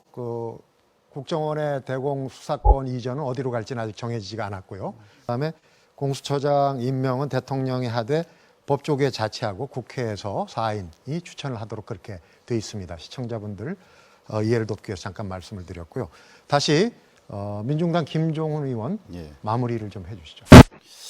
예, 바뀌어야 할 권력기관이 검찰이나 국정원 어디 그뿐이겠습니까? 저는 많은 기관들이 국민을 위해서 새롭게 거듭 태어나야 된다고 생각합니다. 경찰도 그렇습니다. 백남기 농민사건을 보면은 정말 그렇게 죽이기까지 해야 되는가라고 묻지 않을 수밖에 없습니다. 사람이 죽어도 사과조차 하지 않고 뒤늦게 늦은 사과를 하는 것을 보면서 많은 국민들은 국가기관이 국민을 위해서 존재하는가, 그런 부분을 고민할 수밖에 없었던 사항을 알 수 있습니다. 고용노동부는 노동자들 누구한테 물어봐도 기업 민원 해결처라고 얘기를 하고 있습니다. 바뀌어야지요. 노사 문제가 생기면 늘 찾아가지만은 살갑게 대해주는 말단 직원조차 하나 없습니다. 그들도 보지도 않습니다. 심지어 눈길조차 주지를 않습니다. 외투 기업인 하이리스 노동자들이 1000일이 넘도록 싸우고 있습니다. 대만하고 분쟁 관계인데 우리나라 노동부가 하도 안 만나주니까 대만에 가서 대만 노동부를 만나서 하소연을 했습니다. 대만 노동부 책임자가 나와서 이야기를 해주었답니다. 우리나라 노동부는 뭐 하는지, 누구를 위해 존재하는지 그분들은 묻고 있습니다. 언론도 저는 바뀌어야 된다고 생각합니다. 며칠 전 건설 노동자들이 국회 앞에서 싸웠습니다. 마포대교가 막혔다는 얘기만 하고 있지 왜 건설 노동자들이 그렇게 하고 있는지에 대해서는 단 한 줄도 내어주지 않았습니다. 퇴직 공제부금 1,000원 올리자고 얘기하고 있습니다. 체불임금 받을 수 있도록 임금 지불 확인할 수 있는 그런 제도 만들어 달라고 국회에 호소를 한 겁니다. 그 담장 붙들고 울고 있는 건설 노동자들 한 번만 쳐다봤다면 마포대교가 막혔다는 얘기만 할 수 있어서는 안 되는 것입니다. 저는 적어도 그래서 우리 국가 권력 전 기관이 촛불의 정신에 맞게 어떻게 개조하고 바뀔 것이 고민을 해야 된다고 여기고 있습니다. 네, 알겠습니다. 자, 다음에 국민의당 이태규 의원. 아까 국정원 특활비 이야기가 잠깐 나왔는데 이번에 국회 정보위원회에서 이 부분을 다루면서 내부 통제와 국회 통제를 굉장히 강화하기로 했습니다. 그래서 과거에 국정원장이 단독으로 혼자서 쓸 수 있었던 특수공작 사업비를 내부 심의 통제위원회를 만들어서 그 주무기관장하고 다 해서 여러 사람이 이 예산의 어떤 그 사용처를 결정하도록 함으로써 이제까지 이것이 어떤 그 정치적으로 악용되는 이런 거를 원천적으로 차단하는 시스템을 좀 갖추고 있다. 그리고 분기별로 국회 정보위원회에서 실증을 전제로 하는 보고를 받기로 하기 때문에 이 부분은 아마 상당 부분 해소가 될 수 있지 않겠는가 이렇게 예상이 들고요. 대공수사권 부분은 그 국정원이 갖고 있는 대공수사권의 어떤 그 역량이 훼손되지 않은 상태에서 그대로 유지 강화되는 것이 굉장히 필요하다고 생각이 듭니다. 그럼에도 불구하고 가령 예를 들어서 우리 같은 경우는 남북 대치라는 특수한 상황에서 결국은 그 휴민트라는 이런 방대한 그 정보망을 수사와 연결시켜서 쓸 수 있기 때문에 그 부분이 훼손돼서는 안 된다. 그런 측면에서 아까도 제가 그 안보수사청의 어떤 그런 것이 필요하다 이런 말씀을 드렸고요. 그런 측면에서 우리가 국정원의 권력은 분산화돼 그것이 훼손되지 않는 지혜를 찾아야 된다 이런 말씀을 드리고 싶습니다. 네, 잘 알겠습니다. 자, 마지막으로 더불어민주당 김영진 의원. 네, 말씀 주신 것 중에 그 적폐청산이 정치 보복이 아니냐, 제가 분명히 구분할 필요가 있습니다. 국정원의 특수활동비를 대통령이 사적으로 유용하고 특정 정치인 장관에게 들어가고 이거는 적폐가 아닙니다. 불법입니다. 그리고 국가정보기관인 국가정보원이 대통령 선거에 개입해서 댓글을 하는 것은 헌법 정신을 위반한 국기를 흔드는 중대 범죄입니다. 국가정보원이 블랙리스트를 작성했습니다. 문화계, 언론계, 과학, 특히 또 과학계까지 작성했습니다. 아주 민주주의의 기본적인 원칙을 훼손한 행위이기 때문에 이건 정치 보복의 문제가 아니라 민주주의의 원칙을 훼손하고 법을 어긴 명확한 범죄 행위이기 때문에 법에 따라 처벌되는 것이지 그것이 정치 보복은 아니라는 걸 분명히 말씀드립니다. 그동안 많은 중대범죄에 대해서 특검, 특별감찰관, 많은 제도들이 지난 10여 년간 있었는데 실효적인 성과를 내지 못했습니다. 도준홍 삼성특검, 정호영 내곡동 MB특검, 지금 그 특검이 조사받고 있습니다. 이렇듯 제도적으로 문제가 됐기 때문에 정치적인 중립성을 가지고 고위공직자에 대한 엄중한 수사와 처벌할 수 있는 공수처를 만들라 하고는 것이 국민적인 요구고요. 지난 한국리서치 여론조사에서는 85%, 조원 CNN에서는 86%가 공수처 설치에 대해서 국민들이 동의한다라는 얘기를 하고 있습니다. 저는 이런 방향으로 공수처를 설치하고 이어서 검경 수사권 조정의 문제는 여러 가지 문제가 있기 때문에 이후 같이 논의해서 공동으로 같이 진행하는 게 타당하다 그렇게 생각합니다. 네, 알겠습니다. 하태경 의원, 조원진 의원, 김종대 의원 조금 자투리 시간이 남았는데 사용하시겠습니까? 네. 지금 조원진 의원부터. 권력기관에 사실은 권력이 집중되면은 독재가 되는 겁니다. 독재가. 그래서 저희들이 제일 대한애국당이 제일 걱정하는 것이 문재인 씨 정권이 이 좌파 독재를 할 가능성이 높다 이래 보는 거예요. 권력 쥐고, 네. 돈 쥐고, 언론 방송까지 장악하겠다. 그래서 이거는 분명히 좌파 독재로 가면 그 또한 적폐가 된다. 네. 이것은 막아야 된다 이래 보는 거죠. 네, 알겠습니다. 하태경 의원 19초인데요. 예, 지금 그 적폐 청산 문제에 있어서 저는 한국당의 역할도 중요하다고 보는데요. 한국당이 낡은 보수를 청산하겠다. 스스로 좀 열심히 했으면 좋겠어요. 그러면은 국민들도 저 청와대와 민주당에서 하는 적폐 청산 일종의 캠페인의 네. 기세가 좀 꺾일 것 같아요. 그래서 어쨌든 그 부분도 좀 유념해 주셨으면 합니다. 알겠습니다. 마지막으로 김종대 의원 33초 남았습니다. 네, 제가 시간이 제일 많이 남았네요.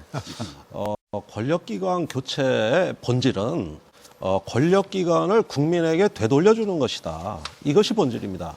지금 여야 간에 공방을 자세히 지켜보면은 이런 권력기관 교체가 자당의 당리당략에 유리하냐 불리하냐를 따지고 계시는 것 같아요. 그러나 그 문제보다도 더 우선적인 것은 이러한 권력기관들이 국민에게 인권 친화적으로 또 국민 주권자인 국민의 통제를 받는 기관으로 거듭날 수 있느냐 아니냐가 핵심인 거 아니겠습니까? 이 권력기관 문제는 다시 한번 원점에서부터 재출발해야 된다고 봅니다. 네, 알겠습니다. 마무리해야 될 시간인데요. 토론자분들께서 너무 잘 협조를 해주셔가지고 매진말을 1분 20초 드리겠습니다. 정리해서 말씀해 주시고요. 더 하고 싶은 얘기 또 강조 얘기들이 꽤 많을 텐데 1분 20초는 꼭 지켜서 해주시기 바랍니다. 시작은 조원진 의원부터 해주십시오.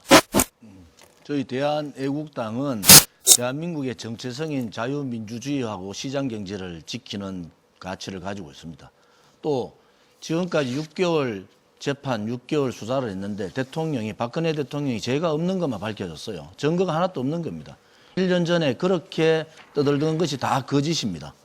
이 진실을 밝혀야 될 거 아닙니까? 그래야지 대한민국에 진실이 있고 정의가 있다. 이런 얘기를 할 수가 있다. 저는 그래 보고요.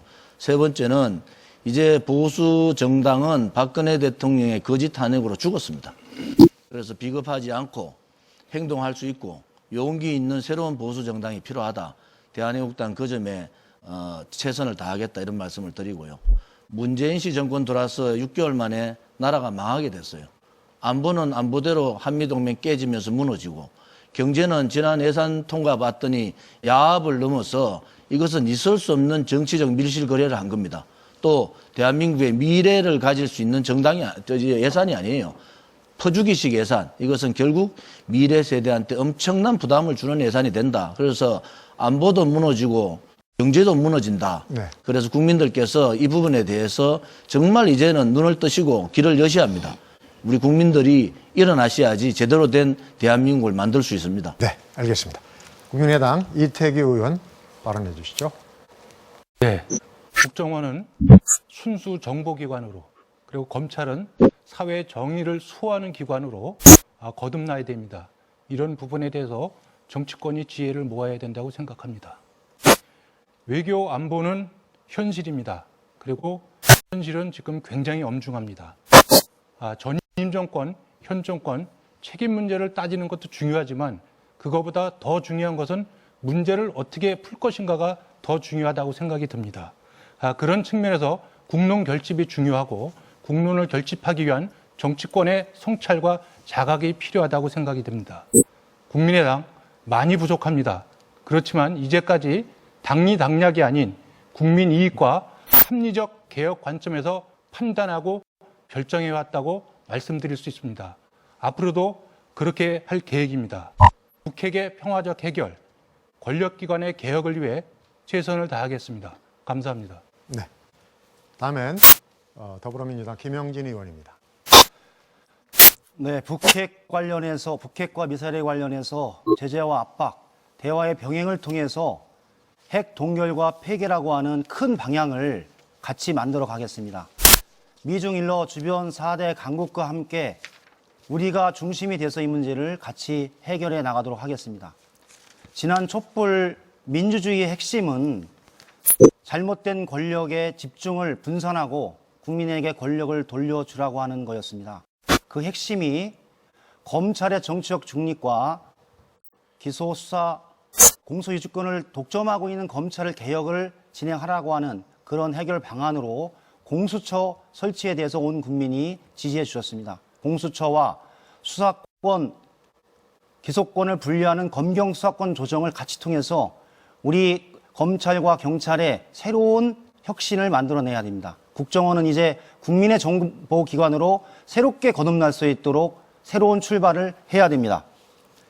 촛불시민혁명에서 국민들은 정의로운 나라, 국민의 나라를 만들어달라고 하는 지엄한 명령을 해주셨습니다. 더불어민주당은 국민의 뜻을 따라 국민이 다 함께 잘 사는 따뜻한 경제, 더불어 정의로운 대한민국을 위해서 노력하겠습니다. 네. 다음은 정의당 김종대 의원입니다. 예, 국민 여러분, 위대하고 빛나는 촛불혁명으로 여러분들은 올해 새로운 정권 교체라는 대업을 달성하셨습니다. 이제 새로운 대한민국을 만들어 달라는, 정치가 더 열심히 자기 소명을 다해달라는 준엄한 요구를 하고 계십니다. 그런데 정치가 실종된 것 같습니다. 정당 정치가 사라진 것 같습니다. 제대로 된 개혁 입법 하나 통과시키지 못하고 있습니다. 삶이 고달픈 우리 노동자들, 또 미래가 불안한 우리 청년들, 또 차별받는 여성과 성소수자들 모두 정치 경계선 바깥에 있습니다. 정의당이 여러분들을 호명하고자 합니다. 여러분들이 응답해 주시고 정치를 다시 살려서 이 나라에 새로운 대한민국을 만들 수 있는 새로운 계기를 창출할 수 있도록 함께 정의당과 함께 나가주시길 바랍니다. 한반도 평화의 문제는 북한 핵에 대한 두려움 갖고 해결되지 않습니다. 북한 핵은 두려움이나 공포의 대상이 아니라 극복의 대상입니다. 우리가 운명의 당사자로서 스스로 우리 운명을 개척하기 위해서 당당하게 안보의 주인으로서 평화를 선언하고 대화를 시작해야 합니다. 시간이 많지 않습니다. 네. 이제 남아있는 시간 우리 함께 한반도 공존과 평양을 위해서 같이 다 함께 나갈 때라고 생각합니다. 네.